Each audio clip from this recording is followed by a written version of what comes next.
Live.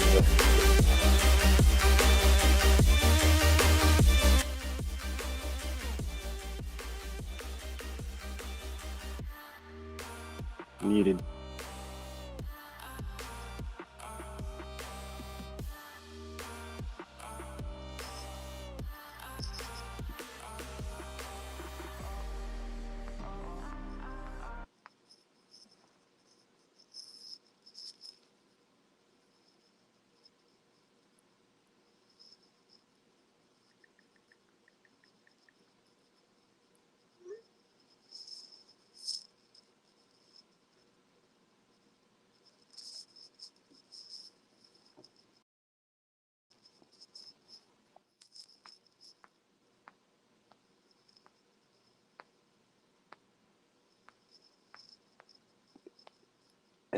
Jim, you're muted.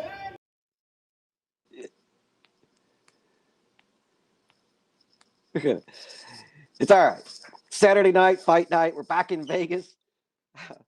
Overeem versus Volkov. Jim's mic is having a malfunction, or it's muted.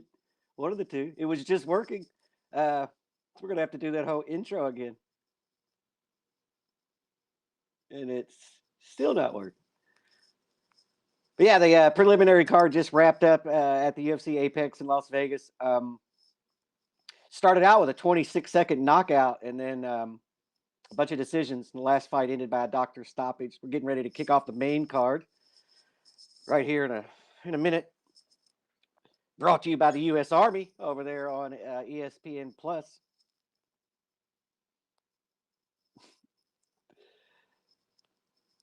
We'll try to get Jim to figure out his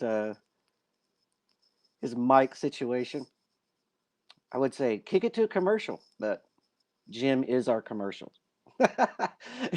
You know. But yeah, we're kicking off February. We're back in the U.S. after spending January in Abu Dhabi, because there's only 2 venues right now in mixed martial arts, basically, or for the UFC anyway.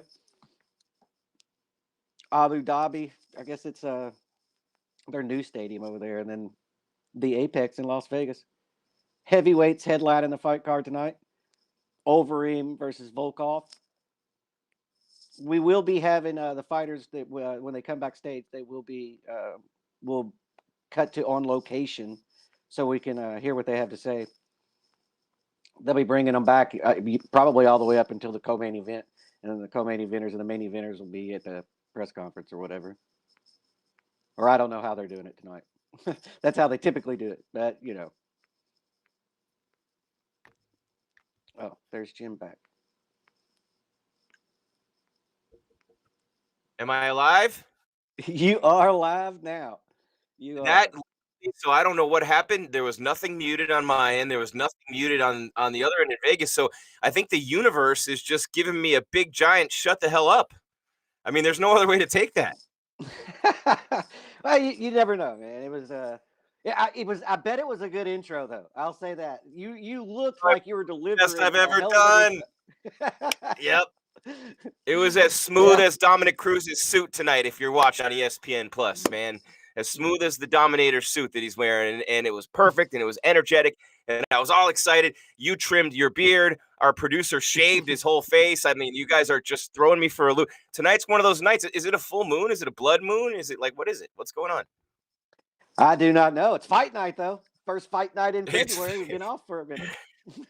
It's my mom's birthday. So if you're watching, Judy, Mom, happy birthday. 75 years young. My son James turns 12 on Wednesday, Jeff. So big week in the family. Big week for fights. Speaking of birthdays, Overeem is 40 years old, trying to make a run at that elusive title, Jeff. And, you know, number 5 and number 6 tonight. Got to get that win over Volkov, obviously. Maybe another one or two before he gets a title shot. But that sentimental riding into the sunset type of thing happening here with Alistair Overeem. But Alexander Volkov can bring it to a screeching halt here tonight? Oh, yeah, it's a very meaningful matchup in the heavyweight division. I think Overeem, with an impressive win, he could be in a title fight in his next outing. But we don't know what's going to happen in the heavyweight division with John Jones being inserted into it now and kind of backlogging up that ladder of contenders. Yeah, Overeem, man, he's held the Strikeforce Championship. He's held the Dream Championship. He's a K1 Grand Prix champion. The only thing he's missing is the UFC belt. And at 40 years old, turning 41 in May, he knows this is the last run at UFC Gold. And how many times do you see anybody on a card older than Frankie Edgar or Clay Guida, who are both 39, and both of those guys fight tonight too, Jeff? And look, I'm not dissing them whatsoever. I'm still trying to kickbox and train every day at 49, but Frankie Edgar does not look 39 at all. In fact, I would say that his 39 is even a lot different than Clay Guida's 39. Oh, yeah. Everybody ages differently. You know, it's the miles on the car, right? It's not necessarily the engine. Yeah, tonight's got a lot of veterans on there, as you brought up. I mean, Michael Johnson has been around for a while now. He's got 66 fights. I think Guida has like 55.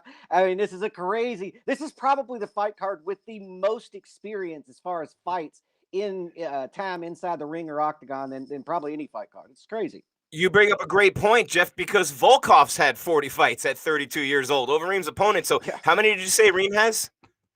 60 what? 66? 66. So 66 and 40. You got 106 fights combined between those two main event fighters tonight at the heavyweight division. That, holy crap, that's a shit ton of fights. Yeah. And Guida, like you said, I mean, he has 55 fights. I mean, you know, it's just crazy. It's crazy the amount of experience, and they've seen it. They've all been in there with everybody. Overeem's been in there with everybody. You know, and Michael Johnson has 35.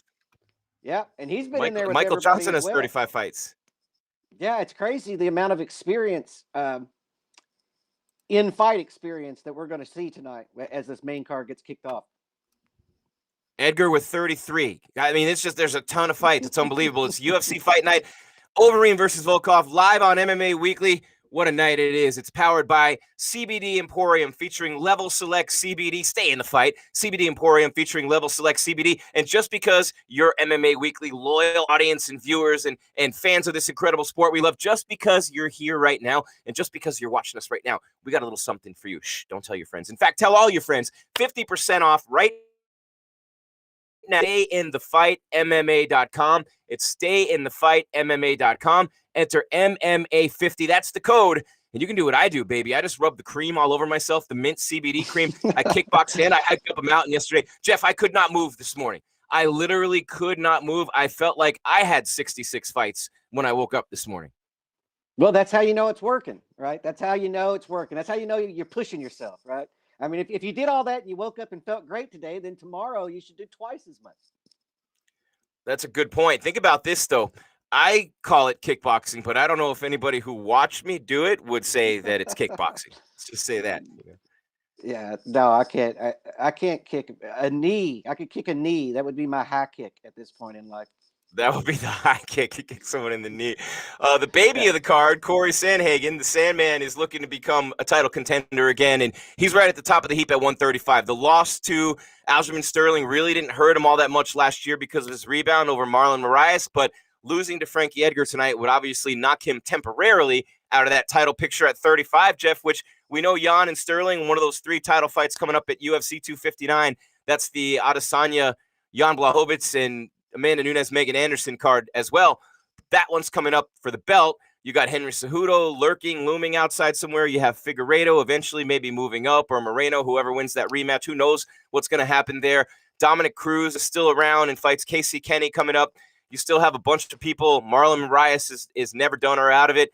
There are a ton of contenders at 135 pounds. Cody Garbrandt, number 3. But the one who not everybody, but almost everybody is pulling for to get one more shot at UFC Gold is Frankie, fan favorite in Utah, New Jersey, who has stolen the hearts of fight fans everywhere with his work ethic, his little engine that could, desire and just never say and die in his career. 55-pound champion. It's hard to even envision Frankie Edgar weighing 155 pounds now. Crazy that he can go down, because most guys, Jeff, you notice this, right? And I think you've said it on our shows before. Most guys and fighters fight up a weight class as they get older. Frankie's going down, and he's down 20 pounds from where he won the belt at 55.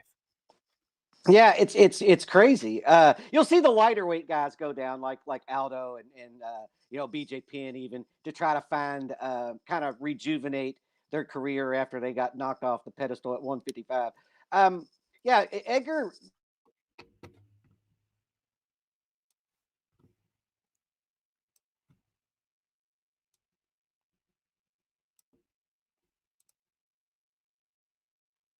I think we lost Jeff's sound there. I just wanted to make sure that wasn't me, guys.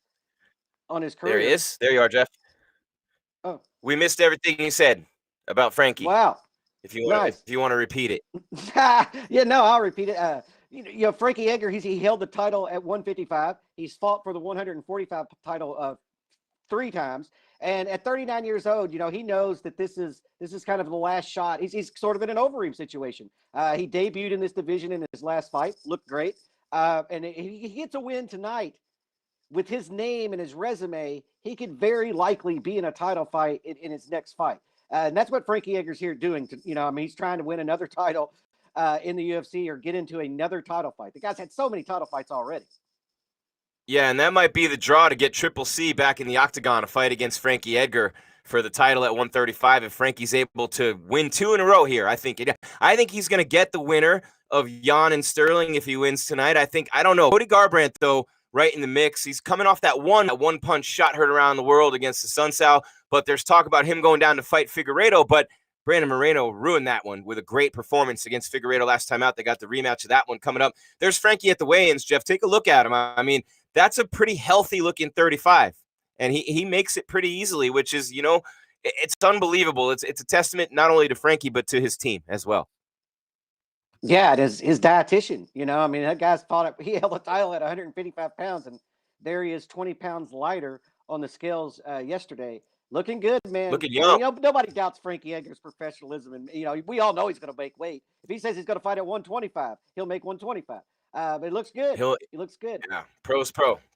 And speaking of pros pro, Buffer rocking the black tux with the white shirt, the pretty, what do you call that? The casual style, not the casual. What's the word, Jeff? The word that I'm looking for. When someone dresses. They're just the one that when you just like why has my mind drawn a blank? When you do what everyone does, when you do like the one thing that kind of makes the look and you're not deviating much from it. Classic. Oh, I don't know. Classic. Yeah, there you go. It's a classic. Classic look for Buff tonight. There's Sanhagen, by the way. Smoker's jacket. Yeah, no kidding, right? There's Sanhagen on the scale. His 35 looks a little different. He's a little more lean. Looks like he cuts a little more to get there, because that is definitely a lot of rib showing there. Yeah, he's just taller and lanky. His body, his frame is different than Edgar's. Edgar's probably going to have some issues getting inside on Sanhagen tonight. We'll see, man. Frankie does have good head movement. That's like one of the best things. He can get inside without taking too much damage usually. Yeah, no doubt. Hey, I want to do a quick roll call. If you're watching on the chat, we already have a ton of people in there. Thank you for being with us. We love you. Every single show we do it for you. We have, don't forget, UFC Fallout tomorrow with Jeff and I at 1 p.m. Mountain Time, which is what? That's 2 Pacific. And no, we're doing, that's 12 Pacific and 3 Eastern. God, my brain's not working tonight, man. No wonder the universe muted me to start the show. But I want to do a little roll call here. Where are you guys watching from tonight? Where are you girls watching from? Where are you kicking it? What are you doing? Where are you at in the world tonight? We want to hear from you. This is a very interactive show through the chat, and very soon, the powers that be. And when the powers that be get involved, you always know you're doing something right. Well, the powers that be at MMA Weekly, and I'm going to start talking in my soft voice now. The powers that be at MMA Weekly, they got a little surprise for you coming soon in the chat. You're going to be getting some prizes just for watching us. Like that, right? What do you think about that, Jeff? Golf announcer? Nice. Are we eligible? Or can we win a prize? No, I think it's great, man. I mean, more of a reason to tune in. I like getting prizes. Who doesn't like prizes?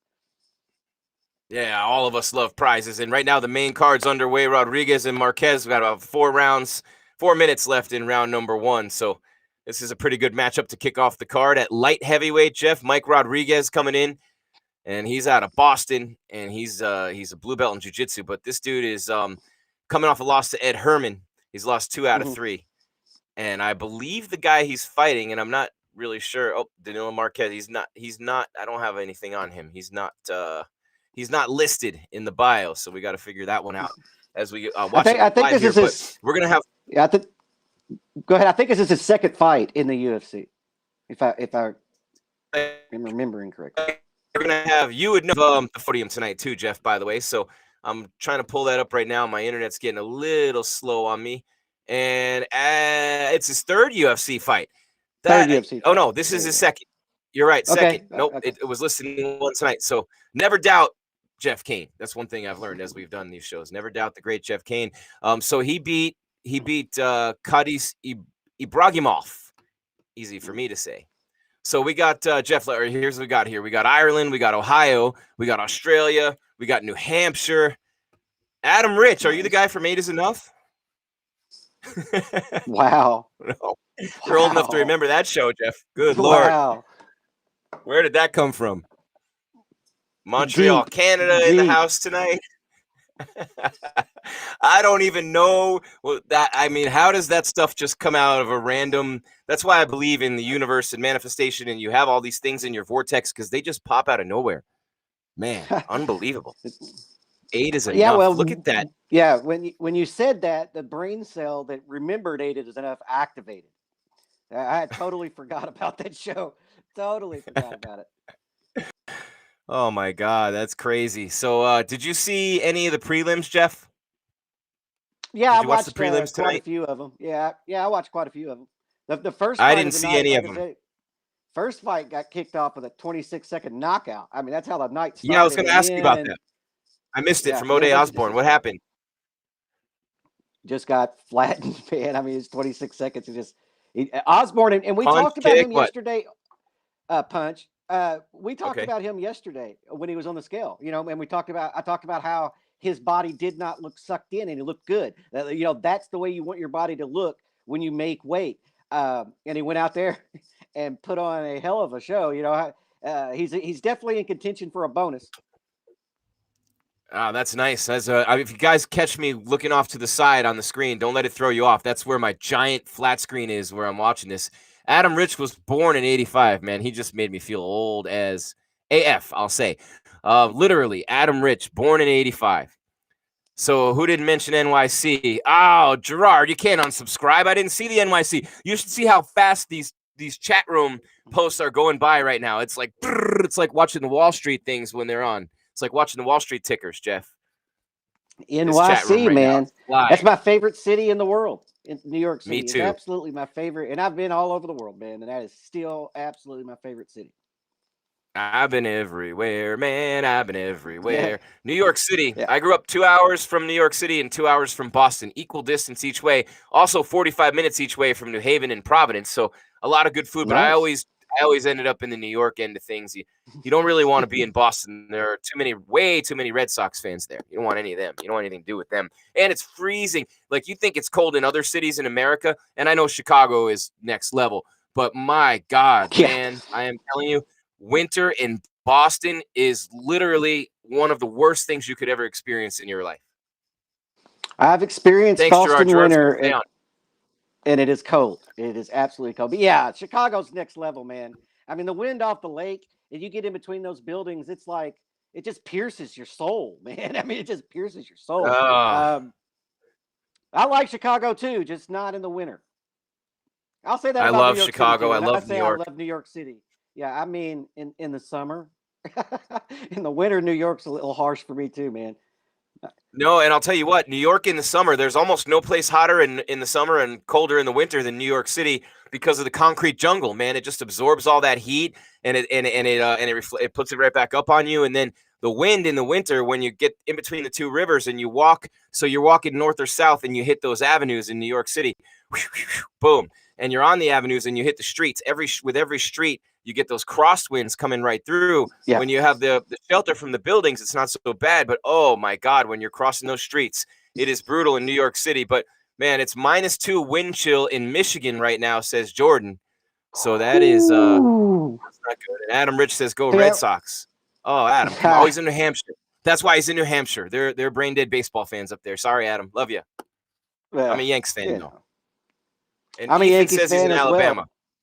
well. Yeah, I'm a Yankees fan as well. But Boston. I had a good time in Boston. I hung out with a bunch of Red Sox fans. They were shocked with this accent that I was a Yankees fan. They were like, "You're a bandwagon jumper," and all this stuff. I'm like, no, actually, Reggie Jackson. Whenever I was like 8 years old, hit the 3 home runs, man. Mr. October, and I was like, "Holy shit, that is who I want to be." And this is my new favorite team. And the Pinstripes just won me over, man. Thank There God you I saw go. them Yeah, before well, the you're talking Phillies. to a lifelong Yankee fan, Mr. October, with 3 dingers in one game against the Dodgers in the World Series. I can't remember if it was 77 or 78. My old buddy I think it Bob was Welch, who's 78. not with us anymore. 78, yeah. Bob Welch struck Reggie out with a 96-mile-an-hour heater, 3 of them in the World Series, and that was one of his claims to fame, and he went on to win one with the A's. But Bob would always talk about that one story. I'm like, what about the home run he hit off you the next year? You going to bring that up or what? Because you're going to talk about the strikeout. You got to talk about the home run. Yeah, you did. Yeah, that was you got to keep, but you want to tell a good story, man. You want to make yourself look good. You don't want to tell a story that where Reggie Jackson put one 500 feet over the wall. No, but that's what I do every day. I tell everybody about the 2 million views we got on McGregor and Poirier and the 1.9 on Tyson. Hey, we got 2 million views on that show. We got 2. Hey, what about all your other shows? We got 2 million views on that show. Yeah. And there's a weird connection too between the Yankees and UK basketball. For like years, every time the Yankees won the World Series, Kentucky won the national championship. So there's this weird like intertwining of the two teams. The greatest college That's right. basketball 96, franchise. the Yankees won it, and Kentucky won it over Syracuse, right? That 96. Yep. 78. Was that the last time? What was the last time Kentucky won, Jeff? Last time Kentucky won was 3 years ago? 2012. 2012. Oh, is that long ago? Wow. I think so, yeah. Oh, Coach Cal. So Adam Rich says Dubai is pretty awesome. When skiing in their mall when it was over 120 degrees outside. Now, that's awesome if you go to Dubai. The tourism's pretty hot over there. Meanwhile, Jeff, in round number 2, Marquez is all over Rodriguez again, just like in round number 1, takedown and then smothering him. He's got him pinned against the cage right now. He's got him completely trapped. He's completely postured up on him. Nowhere for Rodriguez to go, and Marquez is just pounding him. And I'd be surprised if this fight goes much longer. Well, he's just having his way with him. He's actually got him mounted. This is just not going the way Rodriguez wanted. This is just not going the way he wanted, and he can't do anything about it. This is a good fight to kick off the main card, though. I mean, it's been he's not, when you say smothered him, he is peppering him with shots. I know that you meant he's controlling him on the ground, but I don't want people to think that he's just laying on top of him. He's landing elbows and punches and then reestablishing his position and starting over. Yeah, smothering metaphorically and physically at the same time, So basically what he's got him in full mount, and he's literally just throwing rights, but he's laying on top of him while he's doing it, Jeff. He's not postured all the way up anymore. He's laying down, actually smothering him, and he's throwing those rights while he's on. So if you can imagine me just like this right here, boom, boom, but I'm literally face to face with my opponent. Yeah. Or side to side. He's doing a good job of controlling him. He's doing a good job of maintaining dominant position. He's not going to give that up. And so that's the most important thing right now. Yeah, pepper him with right hands if you can, hit him with an elbow if you can, but you definitely want to maintain that mount position. I mean, when the judges see that, he's just dominating this round. I mean, basically, he is dominating this round. All right. Hey, Ethan Stearns, I'm sorry about that. Jordan, thanks for the reminder. Ethan, with that text, the fights have already started. Reem and Volkov is probably about an hour, maybe an hour away, maybe a little longer. But we got a lot of big-time fights coming up, Jeff, and this fight card tonight is pretty loaded. I mean, there's a lot of people on here, a lot of name recognition for fans of Clay Guida and Frankie Edgar and Overeem and Michael Johnson, who's got a ton of pro fights. There's a ton. Dariush and Fajeda are veterans. You got a lot of, and we did lose one fight. Remember, you said they had 13 fights. We lost the Macy Chiasson fight to COVID-19, and that one's going to be pushed back a little bit. So we have 6 fights tonight. This is fight number 7, and the first one on the main card. You got 6 fights on the main card tonight. And now Marquez kind of rolling over and he's got the body lock on him and looking for a rear naked choke. Yeah, Rodriguez tried to get up. Yeah, he tried to get up, get to his feet, and ended up giving up his back. And now he's in a worse position. And We'll see what He happens. might get saved by the bell, though. He's got 10 seconds. Oh, no, he's out. He didn't make it. As soon as he locked in the rear naked, he went out. And now he's trying to fight the ref. That's how you know he was legitimately out. Yeah. Completely out. Yeah. Good job by I hate the ref. to say that. Yeah. Hey, if you ever wake up inside the octagon and you're wrestling with a guy with pants on, you have lost the fight. You have lost the fight. And we got someone in the media room right now who did not lose his fight, and that is Devonte Smith, one of the biggest rising stars right now in the main event on the prelims with a doctor stoppage. So as soon as Devonte Smith gets ready to kick it with the media in Vegas, we'll throw it to the Apex, where the MMA Weekly camera is front and center. And here he is, Devonte Smith.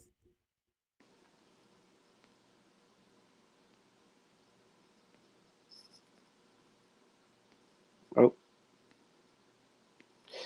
Might be having an audio. No, there it is. There it is. My bad. I'm happy that the next time I fight, Here we go. I see 11-2. You know, that's all I was focused on. It's a little low. If you guys can hear us up in Vegas, just a little bit low on the house audio. And even though this one was the doctor stoppage, and you have pretty impressive history of getting finishes by striking, punches, knockouts, that sort of deal. So when you said you wanted to see that 11-2 and everything, does that ever add a little extra pressure on you going in there, knowing that you want to one-up maybe your past performance? It's not even a one-up my past performance. It's more of a, you know, let's say you're working at a job, you're getting the raise. Don't you want that raise? So seeing that added mark in the victor column is more of a goal. It's not too much pressure. It's more of like a good feeling, knowing where I'm headed to. You know. When I think a lot of people, they look at your history, and they say, wow, he's got great striking. I think today you really showed that you also have good wrestling defense as well. He was a wrestler. He's a wrestling coach. Oh, really? Yeah.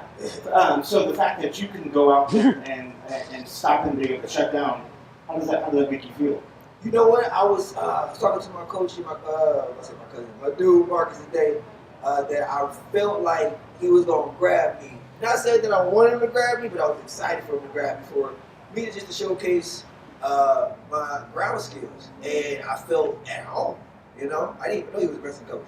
Yeah, I think he teaches at one of the gyms here in That town. made me feel even better. Thank you. Now, when I didn't actually see it, what do you know what caused the eye? Was it an elbow? Maybe something? I remember taking him out, trying to get the elbows in. Something happened, and I took his back. I started throwing slaps, and I was actually surprised at how much he was reacting off of it.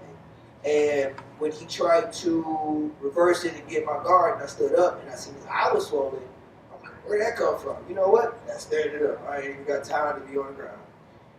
You're not a small gentleman by any means, but you're fighting. This was a catch weight. I think you normally like to do lightweight. Is that the division that you want to stay in, or do you ever see yourself maybe going higher? Cause I'm not gonna be going against dudes that's like 190. Hey, don't Khabib come down from 190? How would he get big? Right, you know, so that's like guaranteed if I go to 170. I'm cool. Well, looking, speaking of just the game plan coming in, what was the plan for him? I mean, was it a matter of were you just planning on going in there, showing some hands, or what did you sort of set for yourself as a goal in this fight? Win, no matter what. It's a fight. It's MMA, so you know you got kicks, elbows, knees, takedowns, jiu-jitsu, wrestling, boxing, kickboxing, you got all of this stuff. So my mindset was just win. It's a fight, you know. You get lots of wins by KOs and stuff. You ever go back and say, next one I'm going to get a submission. Next one I'm going to get something? Nope. Now, if I would have got a submission today, I would have been like, cool. But whatever I'm given, I'm taking. You know, so getting the win by, this is a TKO, by stoppage of the eye or whatever, this will be my first one. So this is pretty cool. Looking ahead into 2021, what sort of goals are you setting for yourself? How many times are you trying to fight, and are there particular people that interest you to get in there and challenge yourself against?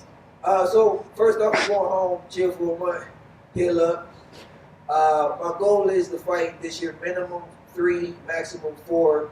I pray to God, you know, I go to glory to God, that either top 15 by the end of the year or top 10. What is, when you say chill for a month, what does that include? What do you do with your time off? Relax. What do I do? One, I don't know if my dad gonna be mad if I say that. So I'm gonna watch a lot of anime, spend a lot of time with my family. That's the most important. Get blazed, chill, really relax, and play UFC while I'm chilling. What's your anime of choice? What you watch? We got Attack on Titan. That's we cool. got you know that? Yeah, that's cool. Demon Slayer. What was I watching? Boruto, man. I don't really watch that, man. It hurts my soul that I'm waiting till they get better. What's another one?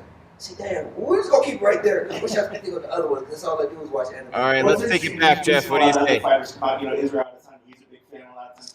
I say we take it back. We start talking about games and shows and stuff. You know what I mean? We heard a lot from Devonte Smith, though, Jeff. He wants to fight 3 or 4 times this year. And one thing that really impressed me that he said is when he's talking about he feels good. He doesn't feel pressure. He feels good about where he's headed. And we all know, if you guys follow manifestations and frequencies and all those things that help us get what we want in life, when you're on that frequency of what you want and you feel good about it and you don't feel stress or pressure about it, you're in the right place. That was really impressive to hear how he approaches things mentally. And he is a beast in the octagon, from Factory X coming in there, and he does a little bit of everything, showing off the wrestling defense tonight too. Yeah, I enjoyed that he sets realistic goals, right? I mean, you hear a lot of people come out and say, I'm going to be champion, all that stuff. He says, look, by the end of the year, I want to be top 15 or top 10, somewhere in that range. And so I like that. He's setting goals that he thinks that he can achieve. And honestly, seeing him fight, he might very well be top 15 by the end of the year, or top 10. But yeah, I like that. And I also liked him saying, I better not say that, my dad will kill me. It means he thinks before he speaks. Absolutely. And this next fight, Jeff, I'm really pumped. I can't wait, because Carlos Diego Ferreira and Beneil Dariush, both on big time win streaks, both I think ranked a little low in that division, especially Dariush. I think he's been great lately, but again, not a lot of signature wins. And we just saw on the opening, we saw an upset to start the main card with Danilo Marquez with a very impressive win, 200 favorite. So if you had a couple Benjis on him, you're doing pretty well for yourself to start the main card. We appreciate that you take a little interest in it, make it a little more fun for yourself. But Jeff, Beneil Dariush and Carlos Diego Ferreira, this is a rematch at lightweight. Their first fight was a long time ago. Their first fight was, I think back, it was, I'm looking right now, it was actually way back 2014. in 2014. UFC 179. Dariush actually won that fight by unanimous decision. But Dariush enters this fight ranked number 13, while Ferreira is ranked number 10. Huh. Well, yeah, and think about this. The last loss was after Dariush for him was Poirier, and so he's won 6 in a row. Olivier Aubin-Mercier, Jared Gordon, Kyle Nelson, Rustam Khabilov, Taisimov, and Anthony Pettis. He choked out Anthony Pettis at UFC 246, McGregor and Cowboy, back in January of last year. And then Beneil Dariush, I know his last win, number 1 because I was there, and number 2 because it was in August at the Apex against Scott Hot Sauce Holtzman, who I know from training out in Arizona. And before that, it was another Arizona boy, Drakkar Klose, also at UFC 248 on March 7th. So Drakkar Klose and Holtzman are 2 pretty powerful kids, 2 up-and-comers in the UFC. A lot of people thought would beat Dariush. He had other thoughts, and he's been on a roll, big-time roll lately. Has Dariush, Holtzman, Drakkar Klose, Frank Camacho, Drew Dober, the veteran, and Thiago Moises. His last loss was a long time ago as well. So 5 in a row for Dariush, 6 in a row for Ferreira. And these are 2 completely different fighters. Dariush coming out of King's MMA, where he trains with Marvin Vittori, Kelvin Gastelum, Verdum, people like that out in Orange County. So a real good team for Dariush, iron sharpening iron out there. And he's legit. He's a black belt in BJJ. I mean, that's obviously something they don't just give away. And he's also a black belt in Muay Thai under Master Rafael Cordero. So a black belt in Jiu-Jitsu and a black belt in Muay Thai is a hell of a combination for an MMA fighter. Makes him a dangerous man. Makes him a very dangerous man. As you brought up, he's on a 5-fight winning streak. He won bonuses in 3 of those fights. So he's definitely maybe peaking right now, or he's going through a really good period. And Yeah, we're going to who go do we back to the have? podium in just a second. But before I get that, Jeff, before we go back there, I want to say it's not often when you're a black belt in jiu-jitsu and your opponent's better, but when your opponent is a third-degree black belt in jiu-jitsu, then that's the case. Let's hit the podium right now, and I believe this is Carol Rosa, if I'm not mistaken, who beat Jocelyn Edwards earlier tonight by unanimous decision. Eu tô muito feliz com essa vitória, porque foram 4 meses de treino, dando o meu máximo em todos eles, dando o meu 100% em todos eles, então não passava em nenhum momento eu perder essa luta, porque foi muito treinamento e eu tô muito feliz mesmo. Só tenho a agradecer a Deus e ao Mestre Paraná, porque como mudou a adversária, a gente teve que mudar a estratégia também. Mas eu quero agradecer a todo mundo lá do Rio, o mestre Daniel, todo mundo, só tenho a agradecer. I'm really happy. I trained 4 months straight in a row for this fight. I had zero thoughts during the training camp about losing this fight. I was 100% sure I was going to win. I just want to say thank you for my Master Piranha, everybody from my team, Master Daniel that trained me for this fight, and I'm really happy. When you're going through that fight and it gets into it and it goes further and further, when you talk about this confidence, what does your coaches say to you in the corner to keep you moving forward and keep you fighting so well throughout the rest of the fight? Você mencionou que estava muito confiante nessa luta. O que teus coaches falaram no corner que te manteve confiante e fez tu acreditar nessa vitória durante a luta? Bom, a gente sabia que o único perigo que a minha adversária poderia dar era no boxe, que ela é bem no boxe, strike, só que eu sou faixa preta de jiu-jitsu, então o mestre falou bem assim, cara, acredita no seu jiu-jitsu, você é faixa preta, então você pode colocar para baixo e pode finalizar. Então isso me deixou bem confiante. Nas minhas 2 lutas no UFC eu não pude mostrar toda a minha versatilidade, que era colocar para baixo, ficar no ground and pound, e essa luta eu consegui ficar mais confiante graças ao meu mestre. We knew that I could fight her everywhere, even though she was a really dangerous fighter on her striking, as she's a boxer.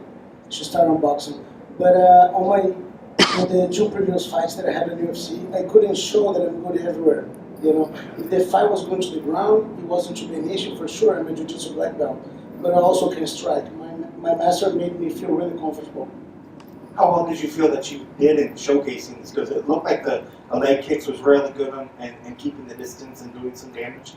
But how happy are you with how well you were able to showcase what you wanted to showcase? Nós vimos que você machucou bastante as pernas dela, que você conseguiu realmente botar dano durante a luta, mas quão feliz você está com o show que você proporcionou?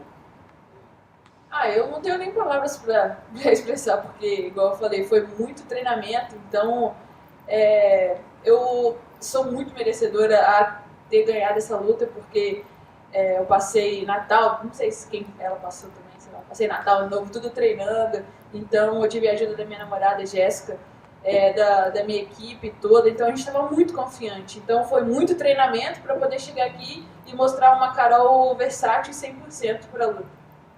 I was really confident about this fight. You know, I didn't have a decent Christmas or anything could eat, but I was so confident that with the type of performance that I knew I could put on this fight. My coaches and my girl Jessica, who's also a fighter, it made me feel really confident for this fight. So I knew that I could put a show anytime. All right, here we go. We'll take that one back. What caused it? What cut? We'll take it back to our live coverage of. We'll take it back from the podium. Live commentary with Jeff Cain. I'm Jim Grieshaber. Call me Grease. It is MMA Weekly's live coverage of UFC 257, and it is powered by CBD Emporium, featuring Level Select CBD. Stay in the fight with Level Select CBD. Get 50% off right now. Your order of CBD Emporium are 50. Hey, Grease, how do you stay so young? How do you stay so busy? How do you stay so in shape? How do you stay so active? I have no idea. Now I do. Level Select CBD for CBD Emporium. Stay in the fight. And wow, Beneil Dariush is trying to get Ferreira out of the fight. He's landed some big bombs early, Jeff. Aggressive, looking for takedowns, rolling with him on the ground. Ferreira doesn't know what hit him. What a start for Beneil Dariush. Yeah, Dariush is just taking the fight to him. He found his range early and was landing shots. They did have a nice little interesting scramble on the ground. You know, you brought up their accolades in grappling. And they had a nice little exchange on the ground as she was speaking at the press conference. When she started talking, Jim, I was like, please please have a translator. And then I waited, and she did. Oh, Dariush just got nailed. Oh no, sorry, Fajeda just got nailed. Dariush in top position now. Vanil Dariush is doing work in there tonight. I like this kid a lot, and I've talked a lot about him. People were making fun of me. He's ranked way too low at number 13. Fajeda's number 10. So Dariush could, fight someone like maybe a Felder or a Dan Hooker coming off a loss, or Rafael Dos Anjos. He's looking in that sort of range. He's got to be careful not to get armbarred or upkicked here, but doing tremendous work from top position. He has been all over Fajeda from the start. Yeah, he's dominating this fight. I mean, he's dominating. It looks like he had Fierro hurt, and now he's in top position, working inside of his Fierro's guard. Yeah, Dariush looks amazing, and I agree that he's probably ranked a little low. We'll see. I mean, he'll definitely, if he wins tonight, and he's well on his way of doing so, he'll jump into the top 10. But I agree, both of these guys were probably ranked a little low considering their winning streaks. Yeah, and you got to watch yourself, man. I mean, Fajeda's a third-degree black belt, and you got to. I mean, Dariush got to watch himself here. I mean, he's easily, not to say easily, nothing's easy in the octagon, but he was really doing well on the feet. But a little bit too much ground fighting, if you ask me, from Dariush here, man. I don't know if I'd be, like tempting fate that much against the third. I mean, he's a black belt himself, but Fajeda's a third degree, so you got to watch yourself, and you're having a lot of success on the feet. He's really hitting him with a lot of shots on the ground here, an elbow there, but it's risky, don't you think, a little bit for Dariush to continue with the ground fight when you're doing so well on the feet? Easy for me to say.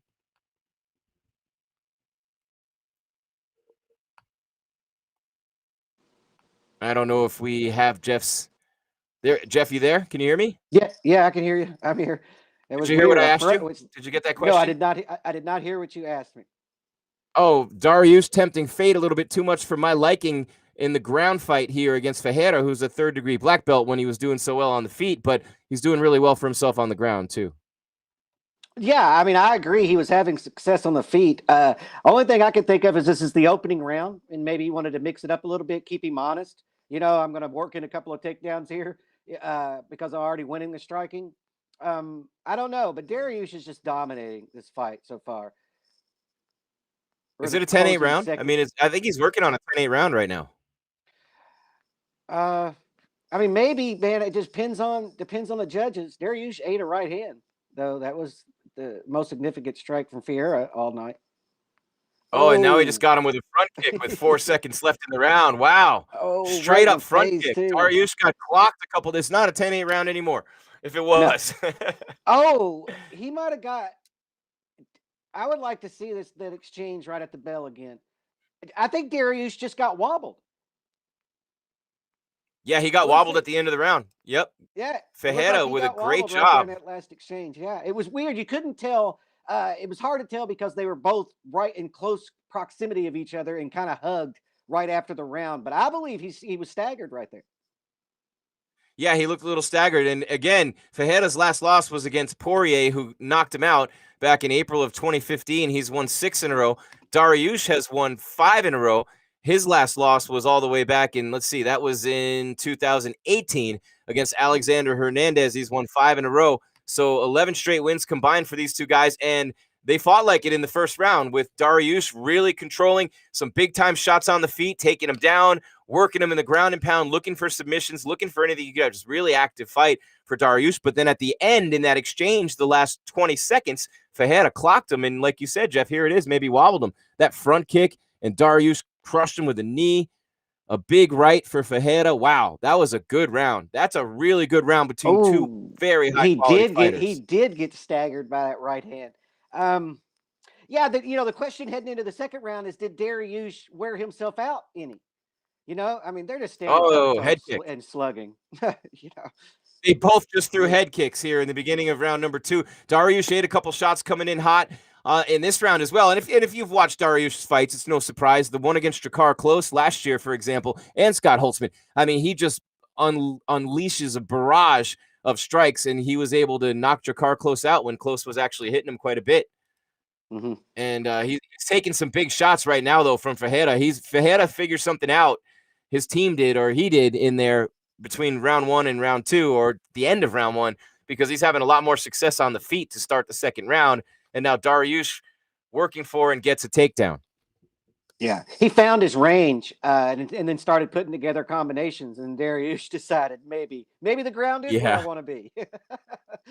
Well, think about this: like these two guys can do it all. I mean, they can both fight on the feet. They've both won fights. If you look at the way that they've won fights, you know, Dariush, this is his 25th fight, and he's had 5 knockouts. He's had 8 submission wins, so almost even there. Not quite, but that's a pretty good, you know, that's his repertoire. You know, and we mentioned he's a BJJ black belt, and a 3rd degree black belt is Ferreira. He's only got 3 knockouts and 7 submission wins, but clearly both guys can finish a fight either way. They're both at the top of the rankings, 13 and 10 at 55, and it's just, I mean, it's been a hell of a fight so far. If you're not watching this, start watching right now. Don't miss this. It's a great fight. Dariush has secured both takedown attempts that he's gone for, and I think it was really smart for this round to get that takedown early.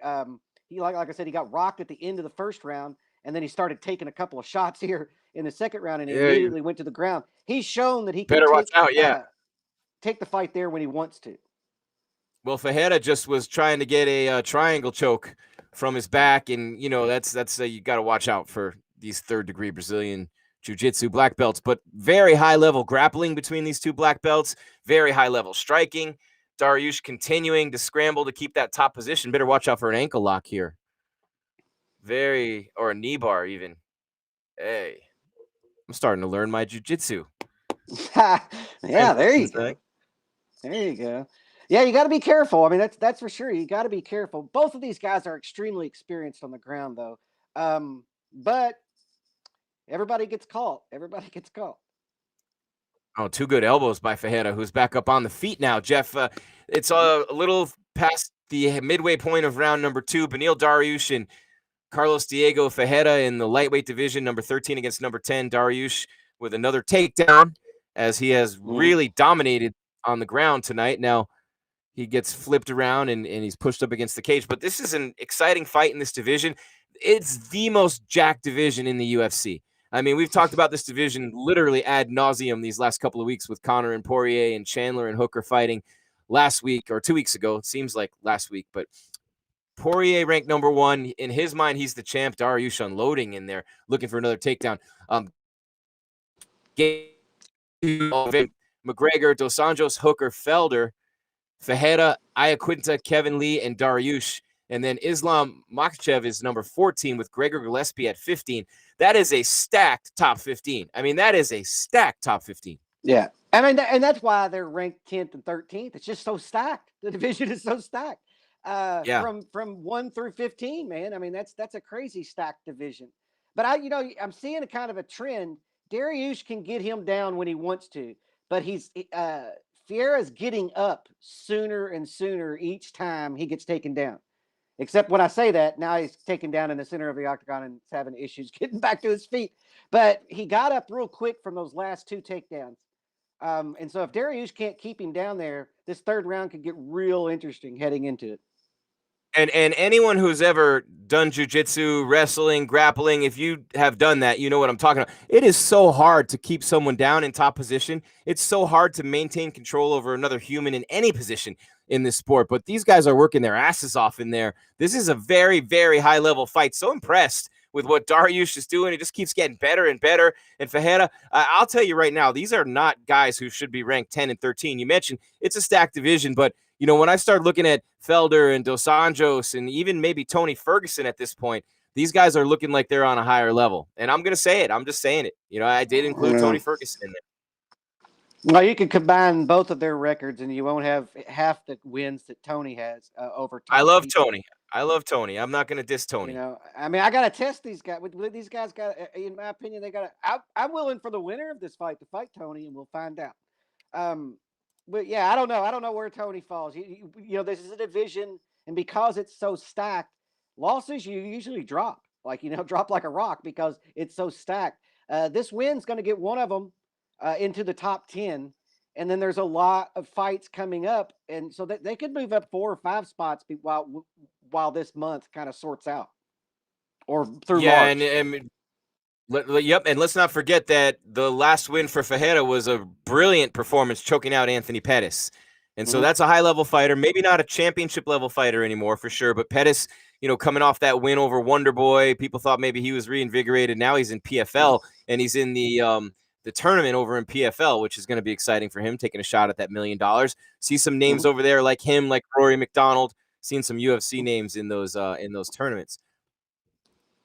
Yeah, why not, man? Why not jump over there and try to win $1 million? He's already won UFC championship, But yeah, he won a bonus for the win over Anthony Pettis.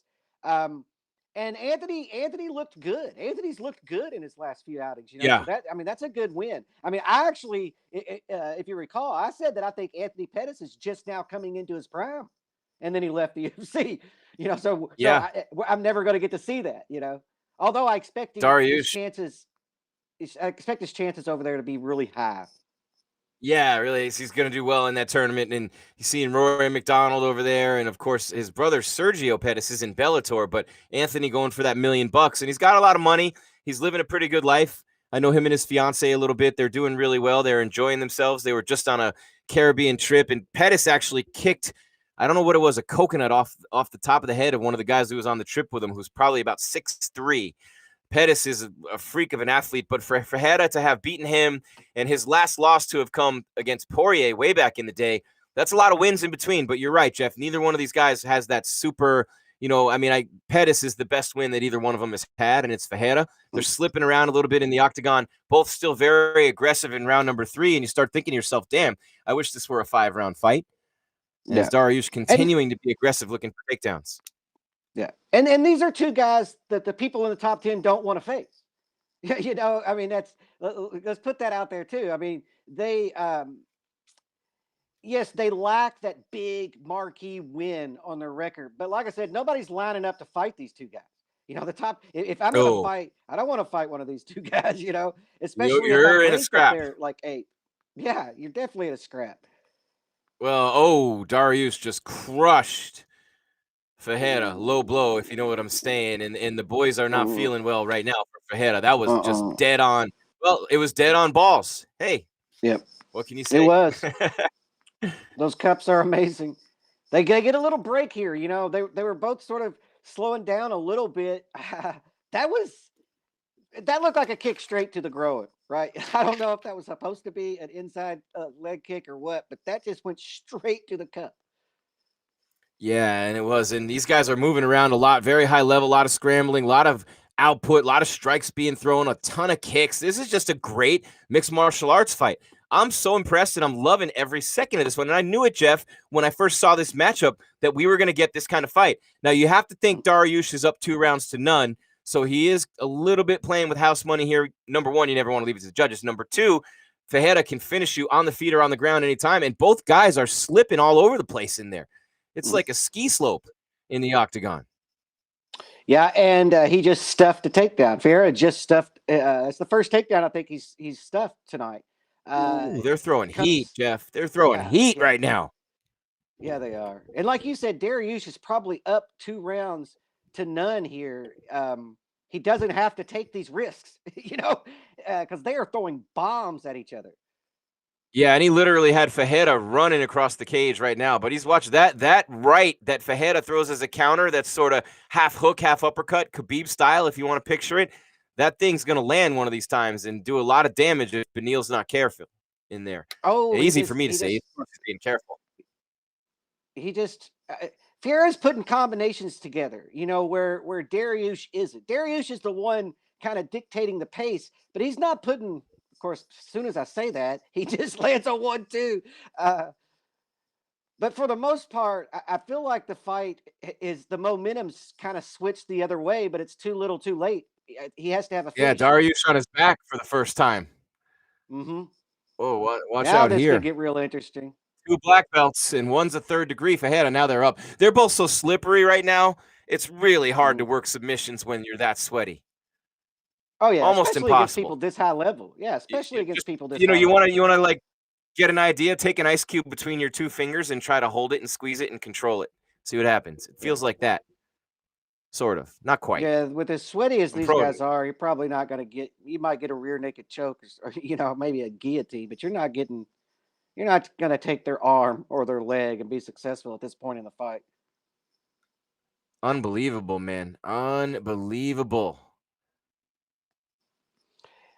Yeah, I mean, they're just still enjoying throwing this down. fight. This is a lot of fun. Here you're seeing both guys at the weigh-in. Fight. The square off. That's the square off for these two guys. Yeah, I mean, we thought that this could be fight of the night. Oh, wow. I can't do live play-by-play, but just know that what I just saw was amazing. It was a takedown. Yeah, we can't do live by play-by-play. We Dariush. can just paint a broad picture. 40 seconds left in this absolute, and you have to think Dariush, it's 30-27 for him if he doesn't get finished in the last 35 seconds, but not because Ferreira did not fight a great fight. Dariush looking so impressed. I love this dude. He's got a run in him. I'm telling you. I'm not saying he's going to be a champion, Jeff, but he's got a hell of a run in him, and he's going to get a big-time fight this year. He's going to get a big-time fight. He's 31 years old. He's just in his prime. My buddy KG, Kelvin Gastelum, talking to him about him out there in California. He loves him. Look, he's trying for an ankle lock right now. Just so active, so busy, on the feet, on the ground, and don't get finished in the last 5 seconds. And you got a good shot to win here for Dariush, and it's just 1 second left, and it's all over. Fight's over. So it'll go to the scorecards, and you have to think Dariush is going to get the win here, which will be his 6th in a row, Jeff, and snap the 6-fight win streak of Diego Ferreira. Yeah, unless there's crazy scorecards. I mean, that's at least a 29-28, and that's if you gave Ferreira the 3rd round, which I did not, but it was definitely the closest of the 3 rounds. Dariush had a great game plan. I mean, his ability to secure takedowns is what won him that fight, because at a lot of points in the exchanges, he was losing the exchanges, but then he could just go for a takedown, get top control, and have success from there. And he did have a lot of success on his feet as well. But we have 5 or 6 takedowns. 5 or 6 takedowns. Did you? I do not know. I stopped counting after the second one to start the second round. I know that he got at least 3 that last round, right? All right. So this is MMA Weekly's live coverage of UFC Fight Night. Overeem and Volkov, number 5 and number 6 in the heavyweight division, coming your way soon. We are the most trusted source for news and entertainment in mixed martial arts for almost 20 years. Our coverage is powered by CBD Emporium, featuring Level Select CBD. Select your level based upon your level of pain. Get it? We'll call it Handsome Face right there on the landing page, Jeff, but you get 50% off when you enter the code MMA50. 50% off. The code's MMA50 at stayinthefightmma.com, and we're going to find out right now who won this one between Dariush and Ferreira. And it's going to be Dariush. I mean, it'd be ridiculous if it wasn't him. Let's see. It'd be controversial if it wasn't him. That's for sure. Holy crap, it was a split decision. Are you kidding me? Is the 3rd judge Stevie Wonder? A split decision? Who in the world could ever score that fight for Ferreira? This is what drives people batshit crazy. I could give him the 3rd round. But there's no way you actually could the first 2. I could have given him the 3rd round. I mean, I'd have to rewatch it. I mean, because we're talking and we're not looking at it like a judge necessarily. I felt like that was definitely the closest round. It was definitely the closest round. But there's no way he won either of the first 2 rounds. But I don't know, man. I'm not going to make excuses for judges, but they are positioned in different locations around the octagon, and they see different things. Yeah. Yep, with no monitor, right? And they can't hear it. I mean, it's really, and if you've ever sat cage side, and we've been blessed to do it a lot, I've actually called a lot of fights as a play-by-play guy, and that's as close as I could become to being a judge, and it's as close as anybody would ever want me to come close to being a judge. But doing play-by-play cage side, you can't see a lot of stuff. I watched the monitor the whole time. You ever wonder why Dana, the whole time he's calling, or he's not calling fights, the whole time Dana's sitting cage side, he's buried in the monitor, because that's what the fans are seeing at home. And it's very, very tough if you don't have good camera coverage, which a lot of times I didn't on the regional levels of MMA. It's hard to see what's really going on. For example, if you're across the cage on the ground, Jeff, and you're working for a choke and both guys' backs are to you, you can't see it. That's the vantage point that Jeff is trying to illustrate to you. So the judges, who are the most important people to see the fight, to me, they're in a bad position. There should be another spot to put the judges, and they should have a monitor. It's just, it doesn't make any sense to me. It really doesn't, because you're scoring something that you're instructed. Yeah, I would like to see the judges have a monitor, and the reason why is because, you know, I've taken cage side photos, man, at a lot of fights, and look, the referee gets in the way, right? I mean, the referee doesn't give a damn whose vision he's interfering with. You know, he's out there doing his job, and a lot of times he obstructs your view. The cameraman climbs up on the side of the cage and is over top of the octagon filming, can get in your way, and so you can miss large parts of rounds. Just depending on where you are.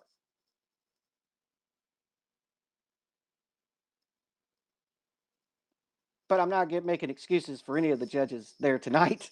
You know, that was not a split decision. But he did, the winner did go to it went to the right person, so we got that going for us.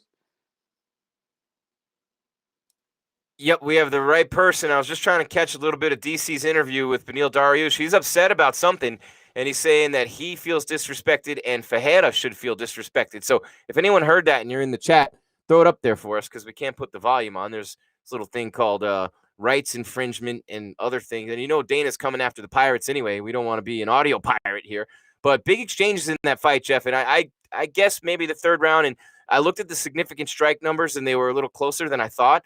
But Dariush is just so, I mean, Charles Oliveira is the only guy with a longer win streak now. Islam and Leonardo Santos both have 6, and so does Beneil Dariush. So coming out of King's MMA in his prime, at the top of the division right now, ranked number 9 or number 10, where do you see him going? Because we mentioned, I mean, I can see him passing a Paul Felder. I can see him passing right now a Kevin Lee and a Raging Al. You know, he's going to pass Ferreira. I could see Dariush going all the way up. And Dariush was 13, not 10. Ferreira was 10. So you got to figure Dariush will at least be 10. But then you hit Felder, Hooker, RDA. He might jump Paul Felder. I guess is probably as high as he could go, as maybe number 9 here. Yeah, I think it'll probably come in at 9. I don't think that Ferreira is going to drop hardly any at all because because of the win streak that he was on, right? And this isn't a bad loss. And then he can also say, well, it was a split decision. And so I don't feel like he's going to drop hardly any, but Dariush is definitely going to jump into the top 10. 9, I mean, I'd have to look at it. 9's probably a good spot. You could move him up 1 or 2 more because he is on a long winning streak, man.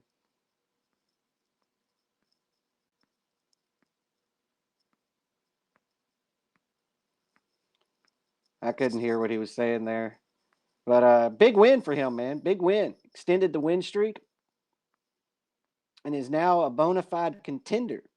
You're muted, I think. Bona fide contender indeed. Yeah, it's interesting. Dariush called out someone named Michael Perez at the end of it, I think is what I heard. But I was trying to listen to the audio again, and we'll find out when he comes to the podium. But interesting, right? That is interesting. I'd have called out. Interesting, to say the least. Yeah, I don't know. I'd have called out somebody in the top 5. Why not? I mean, why not, right? Like, I think Dariush right now, legitimately, I mean, are you going to have him fight Kevin Lee? That'd be a hell of a fight. I mean, that would make sure you beat Kevin Lee, you're a legitimate contender. Oliveira finished him, but remember what he did to Gregor Gillespie. Kevin Lee actually had control of the Tony Ferguson fight, and for a while there, it looked like he was going to win it for the interim belt a couple years back, but Kevin Lee would be a tough test for anyone. Dariush and Lee would be great. Dariush and Raging Al would be great. You know what I'm saying? Like, it'd be cool to watch, you know, either one of those fights to me. And Dariush against anybody is going to be a lot of fun. Yeah, there's a lot of good matchups in that division. The top of that division's all vying for the same thing, you know, and so those guys that you're talking about, ranked in that, you know, 8 to 12 area, they're going to have to fight each other, you know, because the top of the division is kind of log jammed right now. But we'll see, man. That was a big win. I mean, like I said, that was a big win. He's going to get a top 10 opponent, potentially a former champion or a former interim champion in his next outing. Yeah, maybe like an RDA, the jiu-jitsu in that fight would be good. I mean, there's some or good even fights Tony, waiting out there. You know? Dariush. Yeah, even Tony. Tony's 5. Tony's ahead of Connor. That's the fight I want to see. If it's not McGregor Poirier 3 next, give me McGregor and Kukui. Give me that. Don't give me Diaz 3 yet. Wait for Diaz 3. You can have that fight anytime. But if you're not going to have Conor and Poirier run it back right now for the strap, and a lot of people will be pissed off. But let me say this. McGregor and Ferguson is a fight I want to see. I've never not wanted to see it from day one. These two guys going at it in the cage would be every MMA fan's dream come true.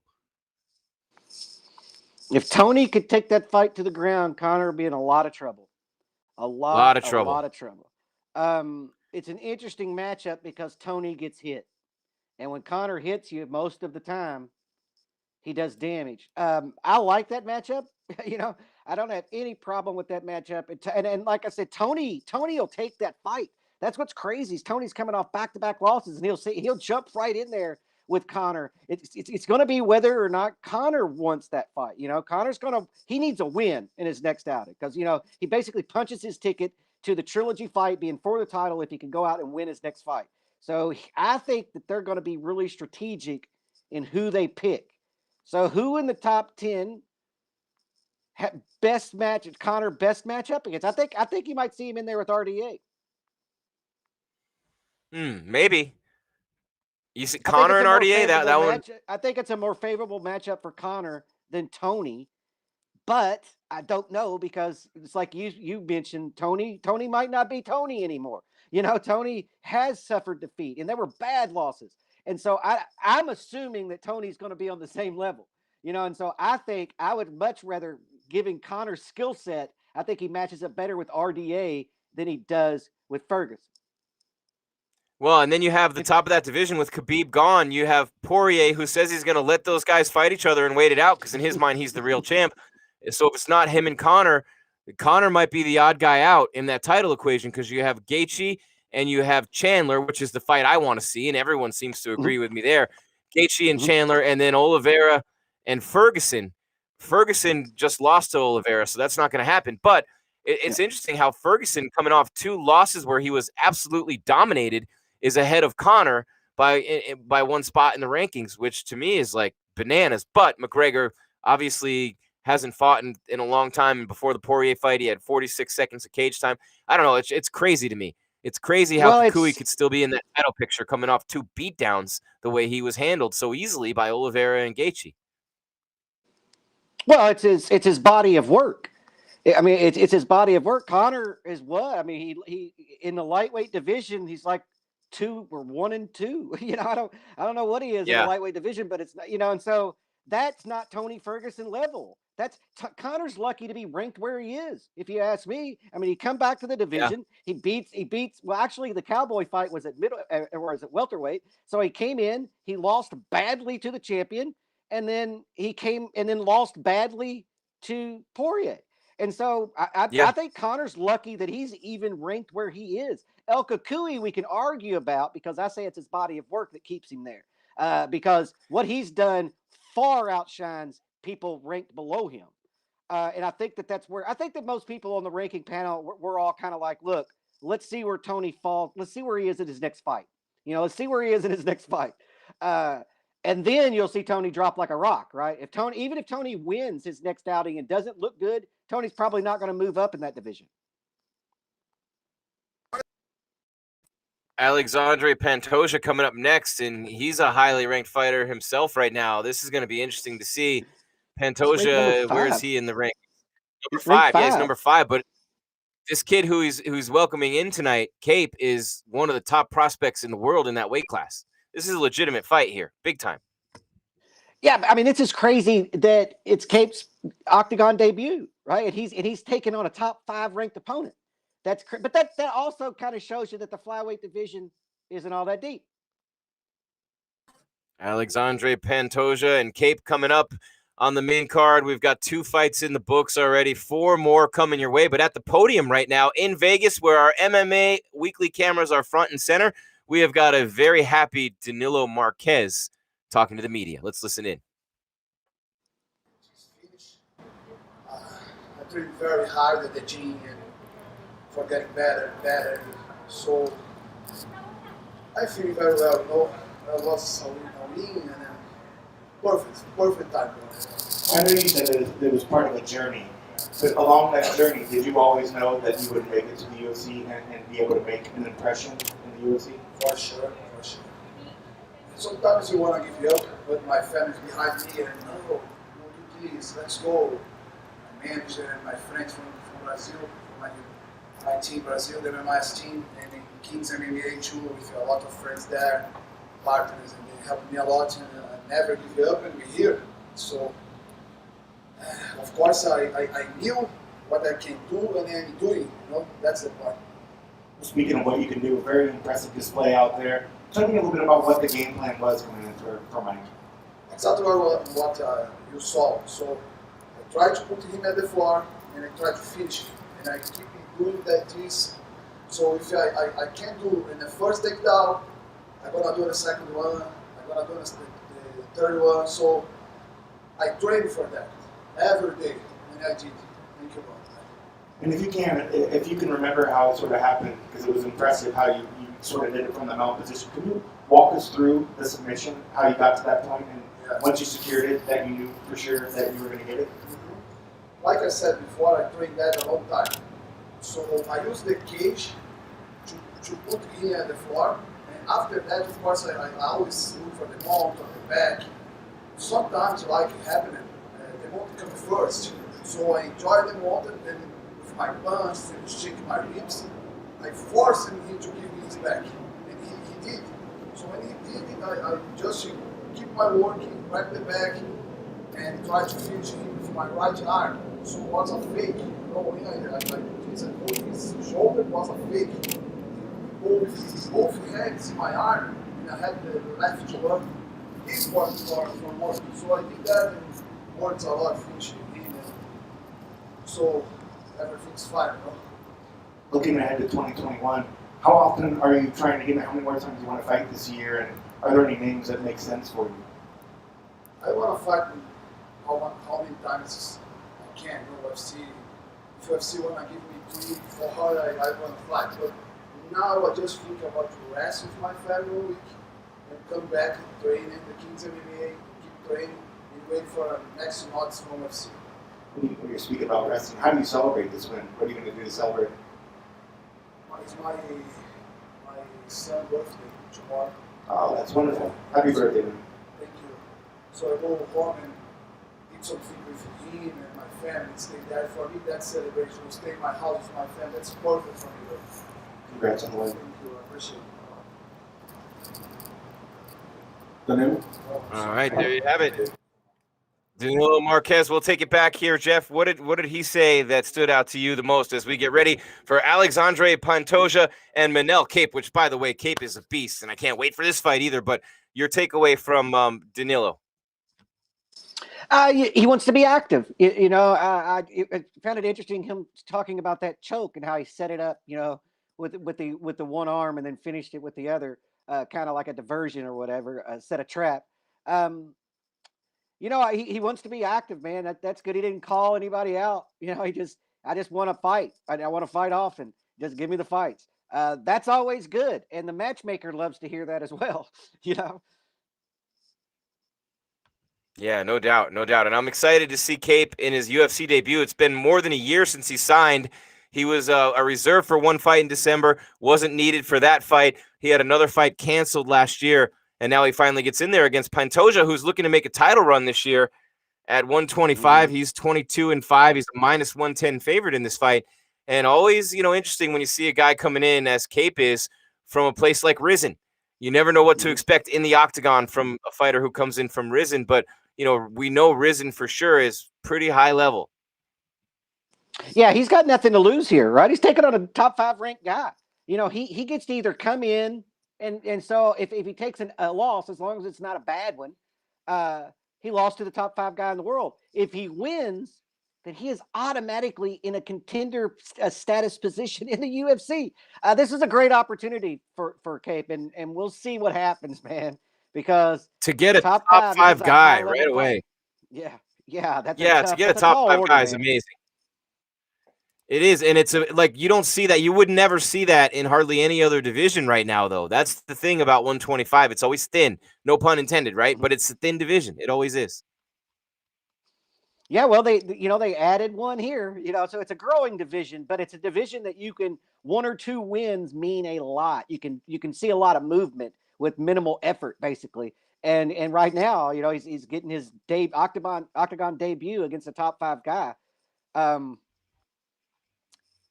He has his And hands Pantosia's down, coming man. off a loss too, Jeff. He's lost 2 out of 3. Now he lost to Figueiredo July of 2019, but Askarov just beat him, and that was in July of 2020. Not just, but in his last fight. So he better watch out too, because he just almost ate a couple of chin bombs from Cape, who, if you've seen some of his finishes from Risen, is a beast.